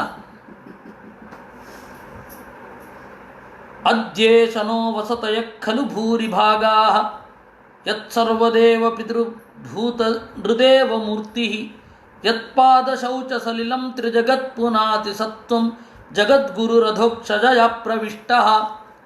ಕುಲಗಳಿಗೆ ಒಳ್ಳೆ ಯದುಕುಲಕ್ಕೆ ಒಂದು ಕೀರ್ತಿಯನ್ನು ತಂದಿದ್ದೀಯಾ. ನಿನ್ನ ಅಡಿದಾವರೆಗಳನ್ನು ತೊಳೆದು ಬಂದ ನೀರನ್ನು ಹೊತ್ತು 3 ಜಗತ್ತು ಪವಿತ್ರ ಆಗತ್ತೆ. ಅಂತಹ ನೀನು ನಮ್ಮೆಲ್ಲರ ಮನೆಗೆ ಬರ್ತಾ ಇದ್ದೀಯಾ. ಕಪ್ಪಂಡಿತಸ್ತ್ವದ ಪರಂ ಶರಣಂ ಸಮೀಯಾತ್ ಭಕ್ತ ಪ್ರಿಯಾದೃತಗಿರಸ್ತು ಹೃದ ಕೃತಜ್ಞಾತ್ ಸರ್ವಾನ್ ದದಾತಿ ಸುಹೃದೋ ಭಜತೋಭಿಕಾಮಾನ್ ಆತ್ಮಾನಮಪ್ಯುಪಚಯಾಪಚಯೋ ನಯಸ್ಯ. ಅಲ್ಲ, ಬೇರೆ ಯಾರಾದರೂ ಇಷ್ಟು ದೊಡ್ಡ ರಾಜರಾಗಿರೋರು ಮನೆಗೆ ಬರ್ತಾರಾ? ಹೇಳದೇನೆ ನೀನು ಬಂದೆ. ನೀನು ಅವತ್ತು ಮಾತು ಕೊಟ್ಟೆ, ನಾನು ಕರೆದದ್ದು ಬಾ ಕೃಷ್ಣ ಅಂತ ಹೇಳಿದೆ, ಕೆಲಸ ಮುಗಿಸಿಕೊಂಡು ಬರ್ತೇನೆ ಅಂತ ಹೇಳಿದೆ. ಯಾವ ಹಮ್ಮು ಇಲ್ಲದೆ ಬಿಮ್ಮಿಲ್ಲದೆ ಮತ್ತೆ ಕರೆದಾಗ ಅದನ್ನು ನೆನಪಿಟ್ಟುಕೊಂಡು ಬಂದೆಲ್ಲ. ನಿನಗಲ್ವಾ ಮದ ಇಲ್ಲದೆ ಇರೋದು? ಇಲ್ಲ ಅಂತಂದ್ರೆ ಇನ್ನೊಮ್ಮೆ ಕರೀಲಿ ನೋಡೋಣ ಅಂತ ಇರುತ್ತೆ. ನಿನಗೆ ಭಕ್ತರು ಪಕ್ಕ ಗೊತ್ತಾಗ್ತಾರೆ, ಯಾರು ಉತ್ಕಟವಾದ ಪ್ರೀತಿಯಿಂದ ಹೇಳಿದ್ದು, ಯಾರು ಔಪಚಾರಿಕವಾಗಿ ಹೇಳಿದ್ದು ನಿನಗೆ ಗೊತ್ತಾಗುತ್ತೆ. ಲೋಕದಲ್ಲಿ ಕೆಲವರು ಗೊತ್ತಾಗಲ್ಲ, ಇದು ಔಪಚಾರಿಕವಾಗಿ ಹೇಳ್ತಾ ಇರೋದು ಅನೌಪಚಾರಿಕವಾಗಿ ಹೇಳ್ತಾ ಇರೋದು ಅಂತ. ಅದರಿಂದಾಗಿ ಸ್ವಲ್ಪ ಕಾಯಬೇಕಾಗತ್ತೆ. ಆದರೆ ಲೋಕದಲ್ಲಿ ಅಜ್ಞಾನ ಇದೆ, ಜನರಲ್ಲಿ ಅಜ್ಞಾನ ಇರುತ್ತೆ, ಅದರಿಂದಾಗಿ ಅವರು ಹಿಂದೆ ಮುಂದೆ ನೋಡ್ತಾರೆ. ಆದರೆ ನಿನಗೆ ಜ್ಞಾನ ಇದೆ. ಹೀಗಾಗಿ ಭಕ್ತ ಪ್ರಿಯಾದೃತ ಗಿರಹ, ಭಕ್ತರ ಮಾತನ್ನು ನೆನಪಿಸಿಕೊಂಡು ಬಂದ್ಬಿಡ್ತೀಯ. ಆತ್ಮಾನಮಪ್ಯುಪಚಯಾಪಚಯೋ ನಯಸ್ಯ. ಅಪಚಯ ಅಂತಂದರೆ ಅಗೌರವ, ಉಪಚಯ ಅಂತಂದರೆ ಪೂಜೆ. ದೇವರಿಗೆ ಎರಡೂ ಇಲ್ಲ. ದೇವರಿಗೆ ಪೂಜೆಯಿಂದ ಏನೋ ಆಗಬೇಕಾಗಿಲ್ಲ. ದೇವರನ್ನು ತಿರಸ್ಕರಿಸಿದರೆ, ದೇವರನ್ನು ಗೌರವಿಸದೇ ಇದ್ದರೆ ದೇವರಿಗೇನೋ ದುಃಖನೂ ಆಗಲ್ಲ. ಅದರೆಲ್ಲದರಿಂದ ಆಚೆ ಇದ್ದೀಯ. ಆದರೂ ನೀನು ಪೂಜೆಯನ್ನು ಸ್ವೀಕರಿಸಲಿಕ್ಕೆ ಬರ್ತಿಯಲ್ಲ ಕರೆದ ಕೂಡಲೇ. ದಿಷ್ಟ್ಯಾ ಜನಾರ್ದನ ಭವಾನಿಹನ ಪ್ರತೀತಃ ಯೋಗೇಶ್ವರೈರಪಿ ದುರಾಪಗತಿಸ್ಸುರೇಚೈಃ ಛಿಂದ್ಯಾತು ನಸ್ತುತ ಕಳತ್ರ ಧನಾಪ್ತಗೇಹ ದೇಹಾಭಿಮೋಹ ರಶನಾಂ ಭವದೀಯ ಮಾಯಾಂ. ದೇವರೇ, ನೀನೇನೋ ಇಲ್ಲಿಗೆ ಬಂದಿದ್ದೀಯಾ, ನಿನ್ನನ್ನು ನಾವು ಅರ್ಥ ಮಾಡ್ಕೊಳ್ತೇವಾ ಇಲ್ವಾ ಅನ್ನೋದೇ ದೊಡ್ಡ ಡೌಟು. ನಮಗೆ ಮಗ, ಹೆಂಡತಿ, ಹಣ, ಮನೆ, ದೇಹ ಇತ್ಯಾದಿ ಮೋಹದ ಹಗ್ಗ ನಮ್ಮನ್ನು ಸುತ್ತುವರೆದಿದೆ. ಅದನ್ನು ನೀನೇ ಕತ್ತರಿಸಬೇಕು. ಇತ್ಯರ್ಚಿತ ಸಂಸ್ಕೃತಶ್ಚ ಭಕ್ತೇನ ಭಗವಾನ್ ಹರಿಃ ಅಕ್ರೂರಂ ಸಸ್ಮಿತಂ ಪ್ರಾಹ ಗೀರ್ಭಿಸ್ ಸಂಮೋಹಯನ್ನಿವಾ. ಆಗ ದೇವರೇನು ಮಾಡಿದ, ಅವನು ಉತ್ಕಟವಾದ ಭಕ್ತಿ ಭಾವವನ್ನು ಮರೆಸುವ ಹಾಗೆ ಮುಗುಳು ನಗುತ್ತಾ ಮಾತಾಡಿದ ಅಂತೆ. ತ್ವನ್ನೋ ಗಿರುಪಿತೃವ್ಯಶ್ಚ ಶ್ಲಾಘ್ಯೋ ಬಂಧುಶ್ಚ ನಿತ್ಯದ ವಯಂತು ರಕ್ಷಾಪೋಷ್ಯಾಶ್ಚ ಅನುಕಂಪ್ಯ ಪ್ರಜಾಹಿವಹ. ಅಕ್ರೂರ ಸ್ವಾಮಿಗಳೇ, ಆ ರೀತಿ ಎಲ್ಲ ಮಾತನಾಡಬೇಡ್ರಪ್ಪ. ಯಾಕೆ? ತ್ವನ್ನೋ ಗುರುಹು, ನೀವು ನಮಗಿಂತ ಹಿರಿಯರು, ನಮಗೆ ಜ್ಞಾನೋಪದೇಶ ಮಾಡುವವರು. ಪಿತೃವ್ಯಶ್ಚ, ನಮ್ಮ ತಂದೆಗೆ ಸಮಾನರು. ಪಿತೃವ್ಯ ಅಂದರೆ ಚಿಕ್ಕಪ್ಪ ಅಥವಾ ದೊಡ್ಡಪ್ಪ ಅಂತ ಅರ್ಥ. ಇಲ್ಲಿ ಚಿಕ್ಕಪ್ಪ. ಶ್ಲಾಘ್ಯೋ ಬಂಧು, ದೇವರ ದಯೆಯಿಂದ ನಮ್ಮ ಬಂಧುಗರಾಗಿದ್ದೀರಾ. ವಯಂತು ರಕ್ಷಾಪೋಷ್ಯಾಶ್ಚ, ನಮ್ಮನ್ನು ಸಮೀಚೀನವಾದ ಸಲಹೆಗಳನ್ನು ಕೊಡುವ ಮೂಲಕ ರಕ್ಷಣೆ ನೀವೇ ಮಾಡಬೇಕು, ನೀವೇ ಪೋಷಣೆ ಮಾಡಬೇಕು, ನಮ್ಮ ಬಗೆಗೆ ಒಂದು ಅನುಕಂಪ ಇರಲಿ ಅಂತ ಕೇಳಿದ ಅಂತೆ ಕೃಷ್ಣ. ಯಾಕೆ ಅಂದರೆ ಹಿಂದಿನ ರಾಜ ಅವ್ರ ಜನ ಬೇರೆ, ಈಗಿನ ರಾಜನ ಜನರೇ ಬೇರೆ. ಹಿಂದಿನ ಜನರನ್ನೆಲ್ಲ ಓಡಿಸಿದ, ಇಂದಿನ ಜನರನ್ನು ಇಟ್ಟ. ಹಾಗಿಲ್ಲ, ಆ ತರಹ ಆಗಬಾರದು. ಹಿಂದಿನ ಸರ್ಕಾರದಲ್ಲಿರುವ ಯೋಗ್ಯರನ್ನೆಲ್ಲ ಉಳಿಸಿಕೊಂಡು ಇಂದಿನ ಸರ್ಕಾರದಲ್ಲಿ ಹಿಂದಿನ ಅಯೋಗ್ಯರನ್ನೆಲ್ಲ ತೊಲಗಿಸಿ ಹೊಸದಾದ ಯೋಗ್ಯರನ್ನು ಅಪಾಯಿಂಟ್ ಮಾಡಿಕೊಳ್ಳೋದು ನಮ್ಮ ಉದ್ದೇಶ. ಹಿಂದಿನ ಸರ್ಕಾರದಲ್ಲಿ ಯೋಗ್ಯರಾದ ನೀವು ಕೂಡ ಹೊಸ ಸರ್ಕಾರದೊಂದಿಗೆ ನೀವು ಕೈಜೋಡಿಸಬೇಕು ಅಂತ ರಾಜಕೀಯಕವಾಗಿ ಮಾತಾಡಿದ ಅಂತೆ ಕೃಷ್ಣ. ಭವದ್ವಿಧ ಅಂದರೆ ರಿಸೋರ್ಸ್ ಪರ್ಸನ್, ಯಾರು ಚೆನ್ನಾಗಿರ್ತಾರೆ ಅವರನ್ನು ಕೈ ಬಿಡಬಾರದು ಅನ್ನುವ ರಾಜಕೀಯ ತತ್ವವನ್ನು ತೋರಿಸಿದ. ಯಾರು ಒಳ್ಳೆ ಸಂಪನ್ಮೂಲ ವ್ಯಕ್ತಿಗಳಿರ್ತಾರೆ ಅವ್ರನ್ನ ಯಾವತ್ತೂ ಕೈ ಬಿಡಬಾರದು. ಒಬ್ಬ ರಾಜನಾದವನಿಗೆ ಅದು ಉಗ್ರಸೇನ ಹಾಗೆ ಕೇಳ್ತಾ ಇದ್ನೋ ಅಲ್ಲೋ ಗೊತ್ತಿಲ್ಲ, ಉಗ್ರಸೇನನ ಪರವಾಗಿ ಮಾಡಿದ ಕೆಲಸ ಇದು. ದೇವರು ಅವನೇನು ರಾಜ ಅಲ್ಲ, ಏನಿಲ್ಲ. ಭವದ್ವಿಧ ಮಹಾಭಾಗ ನಿಷೇವ್ಯ ಅರ್ಹ ಸತ್ತಮಾ ಶ್ರೇಯಸ್ಕಾಮೈರ್ನೃಭಿರ್ನಿತ್ಯಂ ದೇವಾಸ್ವಾರ್ಥಾನ ಸಾಧವ. ನಿಮ್ಮಂಥವರು ನಮಗೆ ಬೇಕು, ನಿಮ್ಮಂಥವರನ್ನು ಯಾವಾಗಲೂ ಗೌರವಿಸಬೇಕು. ಯಾರ್ಯಾರಿಗೆ ಈ ಜಗದಿಂದಾಚೆಗೆ ಒಳ್ಳೆಯದನ್ನು ಪಡಿಬೇಕು ಅಂತ ಇರುತ್ತಲ್ಲ, ಅಂಥವರೆಲ್ಲ ನಿಮ್ಮಂಥವರನ್ನು ನಿರಂತರವಾಗಿ ಉಪಸತ್ತಿ ಮಾಡಬೇಕು. ಯಾಕೆ ಅಂದರೆ ನಿಮ್ಮ ಬಗ್ಗೆ ಒಂದು ಹೇಳೋದು ಅಂತಂದರೆ ದೇವಾಹ ಸ್ವಾರ್ಥಾಹ, ದೇವತೆಗಳು ಕೂಡ ತಮ್ಮ ಸ್ವಾರ್ಥಕ್ಕೆ ನಡ್ಕೊಳ್ತಾರೆ, ನಿಮ್ಮಂತಹ ಸಾಧುಗಳಲ್ಲ. ಇದು ಎಕ್ಸಾಗರೇಷನ್, ಇದೊಂದು ಅರ್ಥವಾದ ಅಂತ ಕರೀತಾರೆ. ಅಂದ್ರೆ ಉದ್ದೇಶ ಏನು? ಸಜ್ಜನರನ್ನು ಸೇರಬೇಕು. ದೇವತೆಗಳು ಸಜ್ಜನರಲ್ಲಿ ಉತ್ತಮರು ತಾನೆ. ಆದರೆ ಹೇಳೋದು ದೇವತೆಗಳು ಕೂಡ ಅವರವ್ರದ್ದನ್ನು ಅವರವ್ರು ನೋಡ್ಕೋತಾರೆ, ನಮ್ಮಂತಹ ಜನರ ಪಾಡನ್ನು ಅವರು ಗಮನಿಸುವುದಿಲ್ಲ. ನಿಮ್ಮಂತಹ ಸಜ್ಜನರು ನಮ್ಮನ್ನು ಗಮನಿಸಿ ನಮಗೇನು ಬೇಕು ಆ ಶ್ರೇಯಸ್ಸಿಗೆ ದಾರಿಯನ್ನು ತೋರಿಸ್ತೀರಾ. ನ ಎಮ್ಮಯಾನಿ ತೀರ್ಥಾನಿ ನ ದೇವಾ ಮೃಚ್ಛಿಲಾ ಮಯಾ ತೇ ಪುನಂತ್ಯುರು ಕಾಲೇನ ದರ್ಶನ ದೇವ ಸಾಧವ. ತೀರ್ಥ ಅಂತಂದರೆ ನೀರಲ್ಲ, ದೇವತೆಗಳು ಅಂತಂದರೆ ದೇವರು ಅಂತಂದರೆ ಮಣ್ಣು ಅಲ್ಲ, ಕಲ್ಲು ಅಲ್ಲ. ಕಲ್ಲು ಮಣ್ಣಿನಿಂದ ಮಾಡಿದ ಮೂರ್ತಿಗಳು ದೇವರಲ್ಲ, ನೀರಲ್ಲ, ತೀರ್ಥ ಅಲ್ಲ. ಯಾಕೆ ಅಂದರೆ ಅವುಗಳಲ್ಲಿ ಸ್ನಾನ ಮಾಡಿದರೆ ಮನೋವಿಶುದ್ಧಿ ಆಗಿ ಆಮೇಲೆ ಜ್ಞಾನ ಬರಬೇಕು.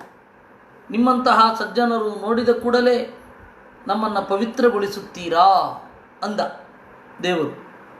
ಅಂದರೆ ಇದರಲ್ಲಿ ಕೃಷ್ಣನ ಅಭಿಪ್ರಾಯ ಏನು ಅಂತಂದರೆ, ತೀರ್ಥ ಅಂದರೆ ಒಂದು ಫಿಸಿಕಲ್, ಒಂದು ದೈಹಿಕವಾದ ಪಿಲಿಗ್ರಿಮೇಜ್. ತೀರ್ಥಯಾತ್ರೆ ಅಂತನ್ನೋದು ಜ್ಞಾನಕ್ಕೆ ಸಾಧನ ಆಗುವ ಮೂಲಕ ಒಳ್ಳೆಯದನ್ನು ಮಾಡ್ತದೆ. ತೀರ್ಥಯಾತ್ರೆ ಅಥವಾ ಒಳ್ಳೆಯ ಕೆಲಸ, ಯಾಗ, ಯಜ್ಞ ಇವುಗಳೆಲ್ಲ ಸಾರ್ಥಕ ಆಗೋದು ಎಲ್ಲಿ ಅಂತಂದರೆ ಜ್ಞಾನವನ್ನು ಪಡೆಯುವುದರಲ್ಲಿ, ಬೇರೆ ಅಲ್ಲ. ಯಾಗ ಮಾಡಿದೆವು, ಅದು ಫಲ ಕೊಡ್ತಾ ಇದೆ, ಏನು ನಿದರ್ಶನ? ನಮಗೆ ದೇವರನ್ನು ತಿಳ್ಕೊಳ್ಬೇಕು ಅನ್ನುವ ಆಸೆ ಆಗ್ತಾ ಇದೆ. ಅದು ಇಂದ್ರಿಯ ನಿಗ್ರಹ ಮಾಡ್ತಾ ಇದ್ದೇವೆ, ಅದು ಫಲಿಸ್ತಾ ಇದೆಯಾ? ಇಂದ್ರಿಯ ನಿಗ್ರಹ ಫಲಿಸ್ತಾ ಇದೆ. ಹೇಗೆ ಗೊತ್ತು? ನನಗೆ ದೇವರನ್ನು ತಿಳ್ಕೊಳ್ಬೇಕು ಅಂತನ್ನುವ ಆಸೆ ಇದೆ, ಕುತೂಹಲ ಇದೆ. ಇದೇ ತೀರ್ಥಯಾತ್ರೆಯ ಫಲ. ಅದನ್ನು ಅವನು ಹೇಳಿದ್ದು. ಸಭವಾನ್ ಸುಹೃದಾಂ ವೈನಃ ಶ್ರೇಯಾನ್ ಶ್ರೇಯಶ್ಚಿಕೀರ್ಚಯ ಜಿಜ್ಞಾಸಾರ್ಥಂ ಪಾಂಡವಾನಾಂ ಗಚ್ಚಸ್ವ ಗಜಸಾಹ್ವಯಂ. ಆದ್ದರಿಂದ ತಮ್ಮನ್ನು ಒಂದು ಬೇಡಿಕೊಳ್ತೇನೆ, ಒಂದು ಕೆಲಸ ಆಗಬೇಕು ನಿಮ್ಮಿಂದ. ನನಗೆ ಪಾಂಡವರು ಪ್ರಿಯರು ಅಂತ ಗೊತ್ತಿದೆ.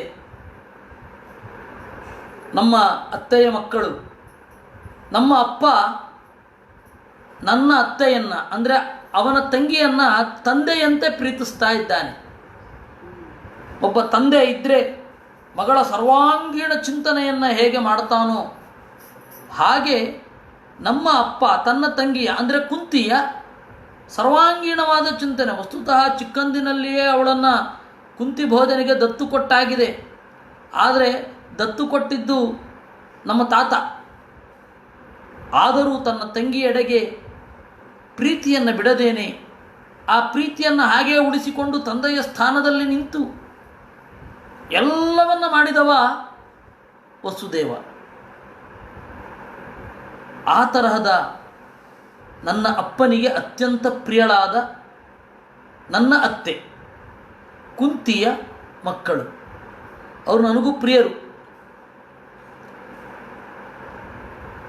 ಅವರು ಹಸ್ತಿನಪುರದಲ್ಲಿ ಬಂದಿದ್ದಾರೆ ಅಂತ ನಮಗೆ ಗೊತ್ತಾಗಿದೆ. ಅಲ್ಲಿಗೆ ಹೋಗಬೇಕು ನೀನು. ಪಿತರ್ಯುಪರತೆ ಬಾಲಾಹ ಸಹ ಮಾತ್ರಾಸು ದುಃಖಿತಾ ಆನೀತಾ ಸ್ವಪುರಂ ರಾಜ್ಞಾ ವಸಂತ ಇತಿ ಶುಶ್ರುಮಾ.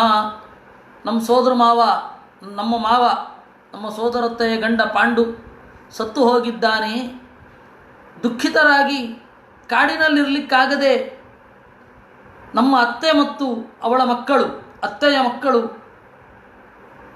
ಹಸ್ತಿನಪುರಕ್ಕೆ ಬಂದಿದ್ದಾರೆ ಅಂತ ಕೇಳಿದ್ದೇವೆ. ತೇ ಸುರಾಜಾಂಬಿಕಾ ಪುತ್ರ ಭ್ರಾತೃಪೂರ್ವೇಷು ದೀನಧೀಹಿ ಸಮೋ ನ ವರ್ತತೆ ನೂನಂ ದುಷ್ಪುತ್ರವಶಗೋ ಹ್ಯದೃಕ್. ನಮಗೆ ಇಂಟೆಲಿಜೆನ್ಸ್ ರಿಪೋರ್ಟ್ ಬಂದಿರೋ ಪ್ರಕಾರ ಧೃತರಾಷ್ಟ್ರ ತನ್ನ ತಮ್ಮನ ಮಕ್ಕಳನ್ನು ಚೆನ್ನಾಗಿ ನೋಡಿಕೊಳ್ಳುತ್ತಿಲ್ಲ ಅಂತ. ಅದನ್ನು ನೀನು ಪರೀಕ್ಷೆ ಮಾಡಿಕೊಂಡು ಬರಬೇಕು. ಗಚ್ಚ ಜಾನೀಹಿ ತದ್ವೃತ್ತಂ ಅಧುನಾ ಸಾಧ್ವಸಾಧುವ ವಿಜ್ಞಾಯ ತದ್ವಿಧಾಸ್ಯಾಮೋ ಯಥಾ ಶಂಸಹೃದಾಂ ಭವೇತ್. ಅದರಿಂದಾಗಿ ಹೋಗಿ ನೋಡಿಕೊಂಡು ಬನ್ನಿ. ಅಲ್ಲಿ ಏನಿದೆ, ಅವನು ಯಾವ ರೀತಿ ಬಿಹೇವಿಯರ್ಸ್ ಇದೆ, ಅವನ ಸುತ್ತಮುತ್ತಲಿನವರದ್ದು ಹೇಗಿದೆ, ಪ್ರಜೆಗಳ ಚಿಂತನೆ ಏನು, ಇವರ ವ್ಯೂ ಏನು ಇತ್ಯಾದಿಗಳನ್ನೆಲ್ಲವನ್ನೂ ತಿಳಿದುಕೊಂಡು ಬನ್ನಿ. ಯಾವತ್ತು ಸಾಮಾನ್ಯ ಕ್ರಮ ಹಾಗೆ, ಮೊದಲು ಇಂಟೆಲಿಜೆನ್ಸ್ ರಿಪೋರ್ಟ್ ಬರ್ತದೆ, ಅದಾದ ಮೇಲೆ ರಾಯಭಾರಕ್ಕೆ ಹೋಗುವುದು. ಮೊದಲು ಇಂಟೆಲಿಜೆನ್ಸ್ ರಿಪೋರ್ಟ್, ಆಮೇಲೆ ಅಂಬಾಸಿಡರ್ ಹೋಗ್ತಾನೆ. ಆ ಕಾರಣದಿಂದ ಇಂಟೆಲಿಜೆನ್ಸ್ ರಿಪೋರ್ಟ್ ಬಂದಿದೆ ನಮಗೆ. ಏನು, ದೊಡ್ಡಪ್ಪ ತೀರಾ ಕೆಟ್ಟದಾಗಿ ಬಿಹೇವ್ ಮಾಡ್ತಾ ಇದ್ದಾನೆ, ತನ್ನ ಮಕ್ಕಳ ವಶನಾಗಿದ್ದುಕೊಂಡು ತಮ್ಮನ ಮಕ್ಕಳಿಗೆ ಅನ್ಯಾಯ ಮಾಡ್ತಾ ಇದ್ದಾನೆ ಅಂತ ನೀವು ಹೋಗಿ ಅಲ್ಲಿಯೇ ಇದ್ದು ಬುದ್ಧಿವಾದ ಹೇಳಬೇಕು.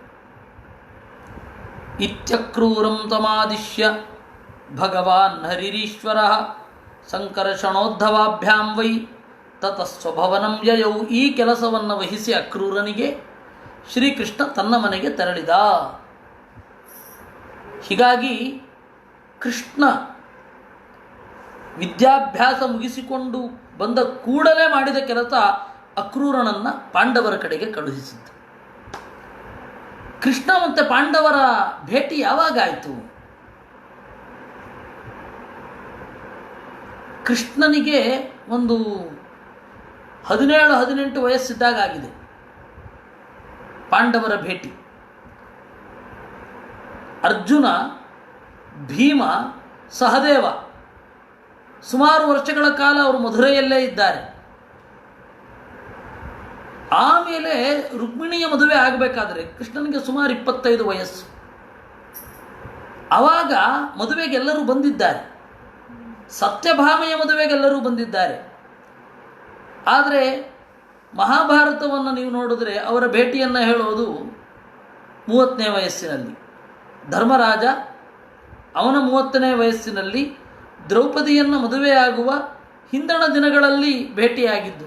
ಅಂದರೆ ಅರ್ಜುನ ಹೋಗಿ ಬಿಲ್ಲನ್ನೆತ್ತಿ ಆ ಲಕ್ಷ್ಯವನ್ನು ಛೇದಿಸಿ ಮತ್ಸ್ಯಯಂತ್ರವನ್ನು ಕುಂಬಾರನ ಮನೆಯಲ್ಲಿ ಬಂದಿರ್ತಾನಲ್ಲ, ಅವಾಗ ಮೊದಲು ಭೇಟಿಯಾಗಿದ್ದು ಅಂತ ಮಹಾಭಾರತದಲ್ಲಿ ಭೇಟಿಯಾದರು ಅಂತ ಅಷ್ಟೇ ಉಂಟು, ಮೊದಲು ಭೇಟಿ ಅಂತ ಇಲ್ಲ ಅಲ್ಲಿ. ಆದರೆ ಎಲ್ಲರೂ ವಿಮರ್ಶಕರು ಮಹಾಭಾರತವನ್ನು ಚಿಂತನೆ ಮಾಡುವವರು ಮೊದಲನೇ ಭೇಟಿನೇ 30ನೇ ವರ್ಷದಲ್ಲಿ ಅಂತ ಅಲ್ಲ, ಬೇಕಾಷ್ಟು ಬಾರಿ ಭೇಟಿಯಾಗಿದ್ದಾರೆ. ಯಾಕೆಂದರೆ ಮುಂದೆ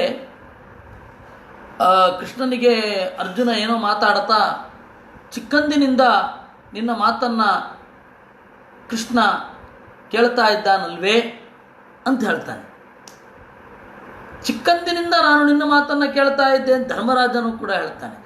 ಅದೆಲ್ಲದಕ್ಕೆ ಅವಿರುದ್ಧವಾಗಿ ಅರ್ಥ ಮಾಡಬೇಕು ಯಾವತ್ತೂ ಕೂಡ. ಇತಿ ಶ್ರೀಮದ್ ಅದರಿಂದಾಗಿ ಗೋಪಿಯರು ಹೇಳಿದ್ದು ವಿಜಯ ಸಖ ಅಂತ. ಇತಿ ಶ್ರೀಮದ್ಭಾಗವತೆ ದಶಮಸ್ಕಂಧೆ ಸಪ್ತಚತ್ವಾರಿಂಶೋಧ್ಯಾಯ ಸಗತ್ವಾ ಹಸ್ತಿನಪುರಂ ಪೌರವೇಂದ್ರಯಚೋಂಕಿತಂ ದದರಚ ತತ್ರಾಂಬಿಕೇಯಂ ಸಭೀಷ್ಮಂ ವಿದುರಂ ಪೃಥಾಂ ಸಹ ಪುತ್ರಂಚ ಬಾಹ್ಲೀಕಂ ಭಾರದ್ವಾಜಂ ಸ ಗೌತಮಂ ಕರ್ಣಂ ಸುಯೋಧನಂ ದ್ರೌಣಿಂ ಪಾಂಡವಾನ್ ಸುಹೃದೋಪರಾನ್ ಯಥಾವದುಪಸಂಗಮ್ಯ ಬಂಧುಭಿರ್ಗಾಂಧಿನೀ ಸುತಃ ಸಂಪೃಷ್ಟಸ್ಥೈಃ ಸುಹೃದ್ವಾರ್ತಾಂ ಸ್ವಯಂ ಚಾಪೃಚ್ಛದವ್ಯಯಂ. ಅವನೇನು ಮಾಡಿದ, ಹಸ್ತಿನಪುರಕ್ಕೆ ಹೋದ ಅಕ್ರೂರ. ಅಲ್ಲಿ ಧೃತರಾಷ್ಟ್ರ, ಭೀಷ್ಮ, ವಿದುರ, ಕುಂತಿ, ದುರ್ಯೋಧನಾದಿಗಳು, ಬಾಹ್ಲೀಕ, ದ್ರೋಣಾಚಾರ್ಯರು ಅಂದರೆ ಒಂದು ಸರ್ತಿ ಬಂದು ಹೋಗಿದ್ದಾನೆ. ಕರ್ಣ, ದುರ್ಯೋಧನ, ಅಶ್ವತ್ಥಾಮ, ಪಾಂಡವರು ಮತ್ತು ಅವರ ಸುತ್ತಮುತ್ತಲಿರುವ ಮಿತ್ರ ಪರಿವಾರ ಅವರೆಲ್ಲರ ಜೊತೆಗೆ ಮಾತನಾಡಿದ. ಕೃಷ್ಣನ ಸುದ್ದಿಯನ್ನು ಹೇಳಿದ. ಎಷ್ಟು ದಿವಸ ಇದ್ದ ಅವನಲ್ಲಿ? ಉವಾಸ ಕತಿಚಿನ್ಮಾಸಾಂ ರಾಜ್ಞೋ ವೃತ್ತಿವಿವಿತ್ಸಯ ದುಷ್ಪ್ರಜ್ಞಸ್ಯಾಲ್ಪಸಾರಸ್ಯ ಖಲಚ್ಛಂದಾನುವರ್ತಿನಃ. ಹಲವಾರು ತಿಂಗಳ ಕಾಲ ಹಸ್ತಿನಪುರದಲ್ಲಿ ಇದ್ದ. ಸತ್ಯ ತಿಳಿಬೇಕು ಅಂದರೆ ಹಲವಾರು ತಿಂಗಳ ಕಾಲ ಇರಬೇಕು. ಯಾಕೆಂದರೆ 1-2 ದಿವಸ ಇರೋದು, 3 ದಿವಸ ಇರೋದು, ಆ ತರಹ ಮಾಡಿದರೆ ಏನು ಸತ್ಯ ಗೊತ್ತಾಗತ್ತೆ ಹೇಳಿ? ನಮ್ಮ ಈ ಆಯೋಗಗಳೆಲ್ಲ ಉಂಟಲ್ಲ, ಕಮಿಷನ್, ಒಂದು ಇನ್ಸ್ಪೆಕ್ಷನ್ ಬಂಗ್ಲೋ ಹೋಗಿ ಕೂಡ್ತಾರೆ. ಅಲ್ಲಿಯ ಊರಿನವರೆಲ್ಲ ಬಂದು ಹೇಳ್ತಾರೆ, ಇವರು 2-3 ದಿವಸ ಇದ್ದರೆ ಏನರ್ಥ ಆಗುತ್ತೆ, ಯಾರು ಏನು ಅನ್ನೋದು. ಹಲವಾರು ತಿಂಗಳಿದ್ದರೆ ಅವನು ಏನು ಮಾಡ್ತಾ ಇದ್ದಾನೆ. ಏಕೆಂದರೆ 1-2 ದಿವಸ ನಾಟಕ ಮಾಡಬಹುದು, 3 ದಿವಸ ನಾಟಕ ಮಾಡಬಹುದು. ತಿಂಗಳ ಕಾಲ ಇದ್ದರೆ ಯಾರೂ ನಾಟಕ ಮಾಡಲಿಕ್ಕೆ ಆಗೋಲ್ಲ. ಅವರಲ್ಲಿರ್ತಕ್ಕಂಥದ್ದು ಇಂದಲ್ಲ ನಾಳೆ ಹೊರಗಡೆ ಬೀಳಲೇಬೇಕು. ಅದರಿಂದಾಗಿ ಆಮೂಲಾಗ್ರವಾಗಿ ತಿಳಿದುಕೊಳ್ಳಿಕ್ಕೆ ಅಕ್ರೂರ ಏನು ಮಾಡಿದ, ತಿಂಗಳ ಕಾಲ, ಹಲವಾರು ತಿಂಗಳು, 1-2-3 ತಿಂಗಳೇನೋ ಇದ್ದ, ಒಂದಲ್ಲ 3 ತಿಂಗಳಿದ್ದ. ದುಷ್ಪ್ರಜ್ಞಸ್ಯಾಲ್ಪಸಾರಸ್ಯ ಖಲಚ್ಛಂದಾನುವರ್ತಿನಃ. ಕಣ್ಣು ಇಲ್ಲ, ಆದ್ದರಿಂದಾಗಿ ಅಲ್ಪಸಾರ, ಬಲ ಇಲ್ಲ. ಅವನ ಬುದ್ಧಿ ಕಲುಷಿತ ಆಗಿ ಹೋಗಿದೆ. ತೇಜ ಓಜೋ ಬಲಂ ವೀರ್ಯಂ ಪ್ರಶ್ರಯಾದೀಶ್ಚ ಸದ್ಗುಣಾನ್ ಪ್ರಜಾನುರಾಗಂ ಪಾರ್ಥೇಶು ನ ಸಹೃದ್ಭಿಶ್ಚಿಕೀರ್ಷಿತಂ. ಪಾಂಡವರ ತೇಜಸ್ಸು, ಪಾಂಡವರ ಓಜಸ್ಸು, ಪಾಂಡವರ ಬಲ, ಪಾಂಡವರ ವೀರ್ಯ, ಪಾಂಡವರ ವಿನಯ ಮೊದಲಾದ ಎಲ್ಲ ಸದ್ಗುಣಗಳನ್ನು ಕಣ್ಣಾರೆ ಕಂಡ. ಇಲ್ಲಾಂದರೆ ಅಥೆಂಟಿಸಿಟಿ ಇರೋಲ್ಲ. ಎಷ್ಟು ದಿವಸ ನೋಡಿದ್ಯಯ್ಯ ನೀನು, ತೀರ್ಪು ಕೊಡುವ ಮೊದಲು ಅಂತ ಕೇಳಬೇಕಾಗತ್ತೆ. ಅದರಿಂದಾಗಿ ಅದೆಲ್ಲವನ್ನು ನೋಡಿ ಪ್ರಜಾನುರಾಗಂ ಪಾರ್ಥೇಶು, ಎಲ್ಲ ಪ್ರಜೆಗಳು ಕೂಡ ಪಾಂಡವರನ್ನು ಪ್ರೀತಿಸ್ತಾ ಇದ್ದರು. ಅದನ್ನು ದುರ್ಯೋಧನಾದಿಗಳಿಗೆ ಸಹಿಸಲಿಕ್ಕಾಗ್ತಾ ಇರಲಿಲ್ಲ. ಕೃತಂಚ ಧಾರ್ತರಾಷ್ಟ್ರೈರ್ಯತ್ ಗರದಾನಾದ್ಯ ಕೌಚಲಂ ಆಚಕ್ಷೌ ಸರ್ವಮೇತಸ್ಮೈ ಪೃಥಾ ವಿದುರಯೇ ವಚ. ಆಮೇಲೆ ಅವರು ಏನೇನು ಮಾಡಿದ್ರು, ವಿಷ ಹಾಕಿದ್ದು, ಹಾವು ಬಿಟ್ಟು ಕೊಲ್ಲಿಸ್ಲಿಕ್ಕೆ ನೋಡಿದ್ದು ಇತ್ಯಾದಿಗಳನ್ನೆಲ್ಲ ವಿದುರ ಮತ್ತು ಕುಂತಿ ಹೇಳಿದರು. ಏಕೆಂದರೆ ಅವ್ರ ಮಾತನ್ನು ಇವನು ಮೊದಲನ್ನು ತಟಸ್ಥವಾಗಿ ನೋಡಬೇಕಲ್ವಾ. ಇಬ್ಬರ ಮಾತನ್ನು ಕೇಳಬೇಕಾದ್ರೆ ತಟಸ್ಥವಾಗಿರಬೇಕಾಗತ್ತೆ. ಯಾಕೆಂದರೆ ಇವರು ಓವರಾಗಿ ಹೇಳ್ತಿರ್ಬೋದು ಅಥವಾ ಇವರು ಓವರಾಗಿ ಹೇಳ್ತಾ ಇರ್ಬೋದು. ಹೆಂಗೆ ತೀರ್ಮಾನ ಮಾಡೋದು? ಅದರಿಂದಾಗಿ ಒಬ್ಬ ಒಳ್ಳೆಯ ವ್ಯಕ್ತಿ, ತೀರ್ಮಾನ ಮಾಡುವವ, ನಿರ್ಣಾಯಕ ಅಂತ ಇರುವವ, ಅವನು ತಟಸ್ಥನಾಗಿ ನೋಡಬೇಕಾಗತ್ತೆ.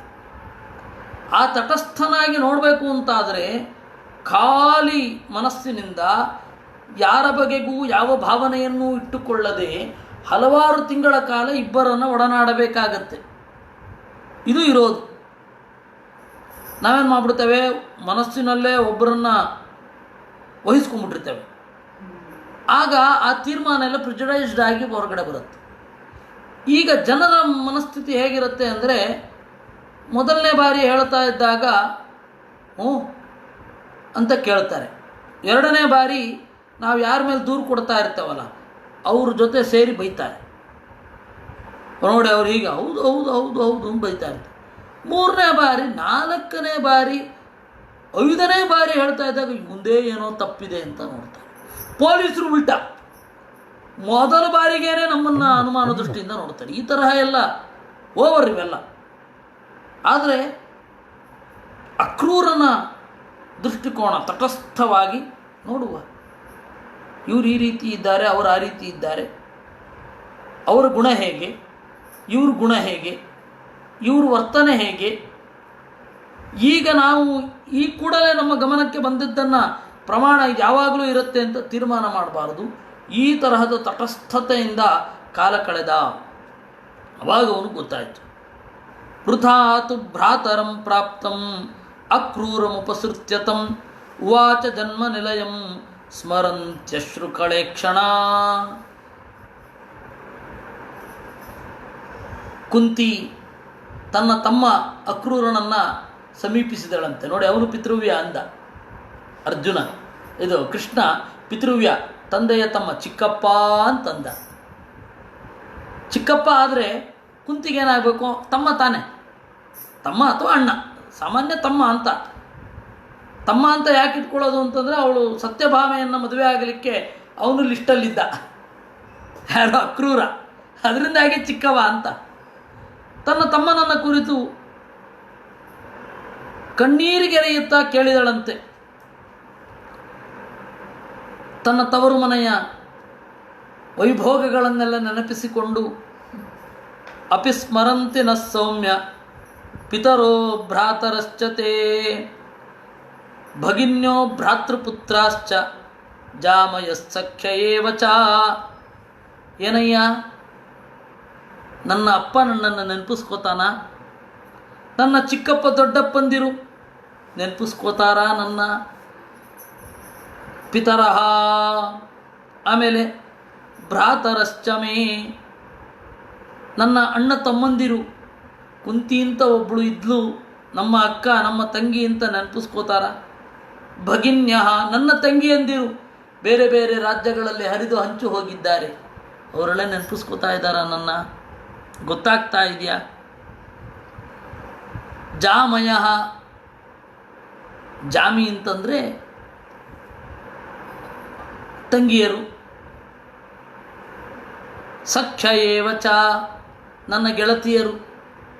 ಓಹ್, ಕುಂತಿ ಅಂತ ನಮ್ಮಲ್ಲೊಬ್ಳು ಇದ್ಲು ಅಂತ ನೆನಪಿಸ್ಕೋತಾರ? ಭ್ರಾತ್ರಿಯೋ ಭಗವಾನ್ ಕೃಷ್ಣ ಶರಣ್ಯೋ ಭಕ್ತವತ್ಸಲ ಪೈತೃಶ್ವಸೇಯಾನ್ ಸ್ಮರತಿ ರಾಮಶ್ಚಾಂಬುರುಹೇ ಕ್ಷಣ. ನನ್ನ ಅಣ್ಣನ ಮಗ ಕೃಷ್ಣ, ಅವನು ಚಿಕ್ಕಂದಿನಲ್ಲಿ ಒಂದೆರಡು ಸರ್ತಿ ಭೇಟಿಯಾಗಿದ್ದಾನೆ. ಅಂದರೆ ನಂದನ ಮನೆಗೆ ಬಂದಾಗ, ನಂದನ ಮನೆಗೆ ಅಕಸ್ಮಾತ್ತಾಗಿ ಭೇಟಿ ಕೊಟ್ಟಾಗ, ಏಕೆಂದರೆ ಅವಳು ಮೊದಲನೇ ಸ್ಕಂದದಲ್ಲಿ ಅವಳದನ್ನು ಹೇಳ್ಕೊಳ್ತಾಳೆ. ವಕ್ತ್ರಂ ವಿನಮ್ಯ ಭಯಭಾವನಯಾ ಸ್ಥಿತಸ್ಯ ಅಂತ ಭೇಟಿಯಾಗಿದ್ದಾರೆ, ತೀರ ಹಾಗೇ ಇಲ್ಲ ಅಂತಿಲ್ಲ. ದೇವರೇ, ನಾರಾಯಣನೇ ಕೃಷ್ಣನಾಗಿ ಅವತಾರ ಮಾಡಿದ್ದು ನನ್ನ ಅತ್ತೆಯ ಮಕ್ಕಳನ್ನು ಉದ್ಧರಿಸಬೇಕು ಅಂತ ನೆನಪಿಸ್ಕೋತಾನ? ಸಂಕಲ್ಪ ಮಾಡಿದ್ದಾನ ಕೃಷ್ಣ ಅಂತ ಕೇಳ್ತಾಳವಳು ಕುಂತಿ.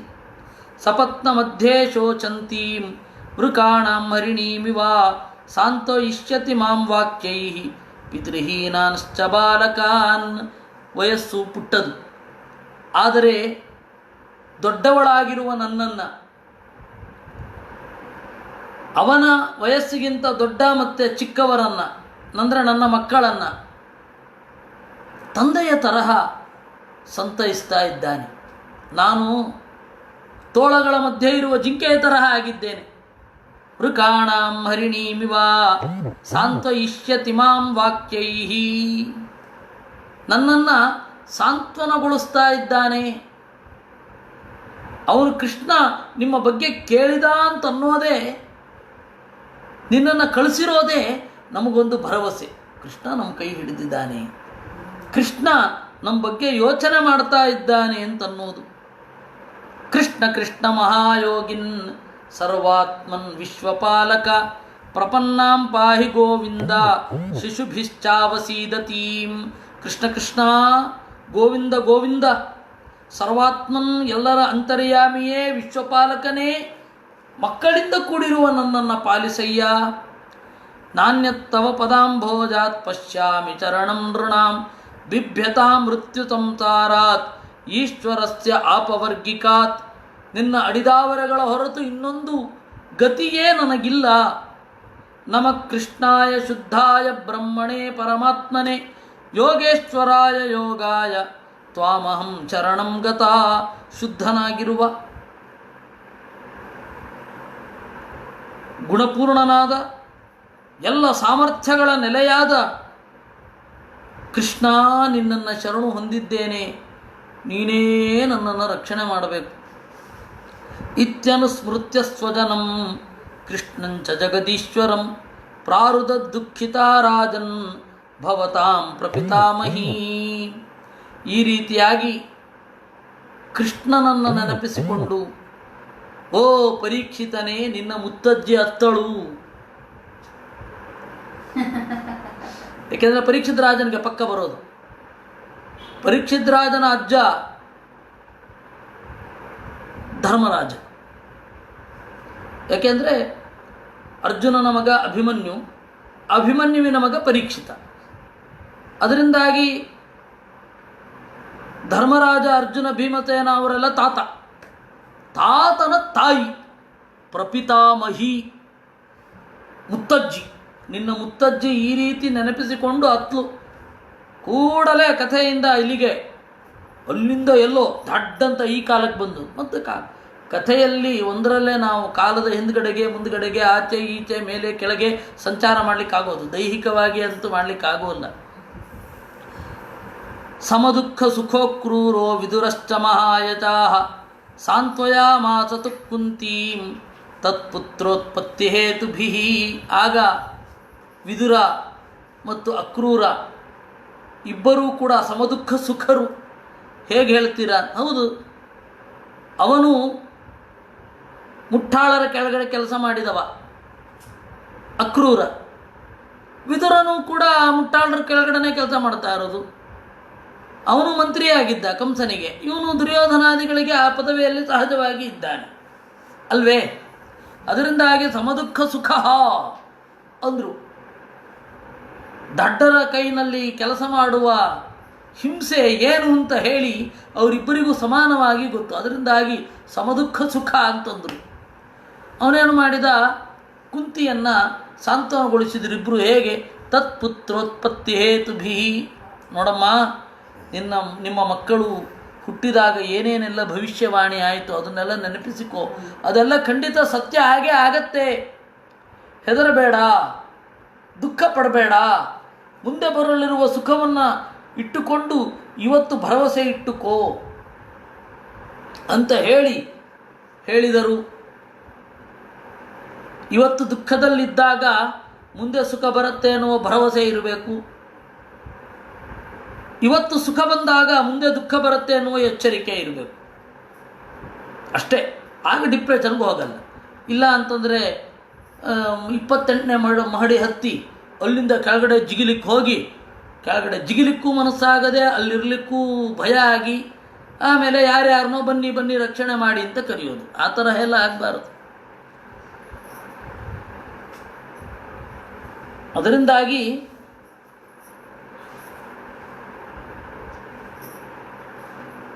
ಅವರು ಎಲ್ಲರೂ ಕೂಡ ಸಾಂತ್ವನಗೊಳಿಸಿದರು. ಹೀಗೆ ಸುಮಾರು ಪರೀಕ್ಷಿತ್ ರಾಜನಿಗೆ 70 70ರಿಂದ 80 ಆಗಿದೆ ವಯಸ್ಸು. ಅದರಿಂದಾಗಿ ಈ ತರಹದ ಸಾಂತ್ವನವನ್ನು ಪಡೆದರು ಕುಂತಿ ಮತ್ತು ಪಾಂಡವರು. ನಾವು ಉಳಿದದ್ದನ್ನು ನಾಳೆ ನೋಡೋಣ.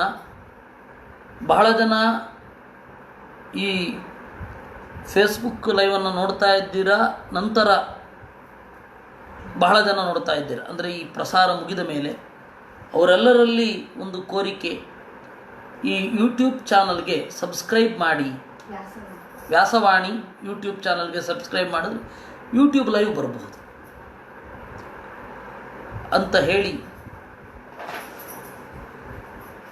ಇನ್ನು ನಂತರ ಈ ತರಹದ ದೇವರು, ಕುಂತಿಯ ಮಕ್ಕಳಿಗೆ ಅಭಯವನ್ನಿತ್ತ ದೇವರು ನಮಗೆಲ್ಲರಿಗೂ ರಕ್ಷಣೆ ನೀಡಲಿ ಅಂತ ಹೇಳ್ತಾ ಈ ಚಿಂತನೆಯನ್ನು ದೇವರಲ್ಲಿ ಅರ್ಪಿಸೋಣ. ಕೃಷ್ಣಾರ್ಪಣಮಸ್ತು.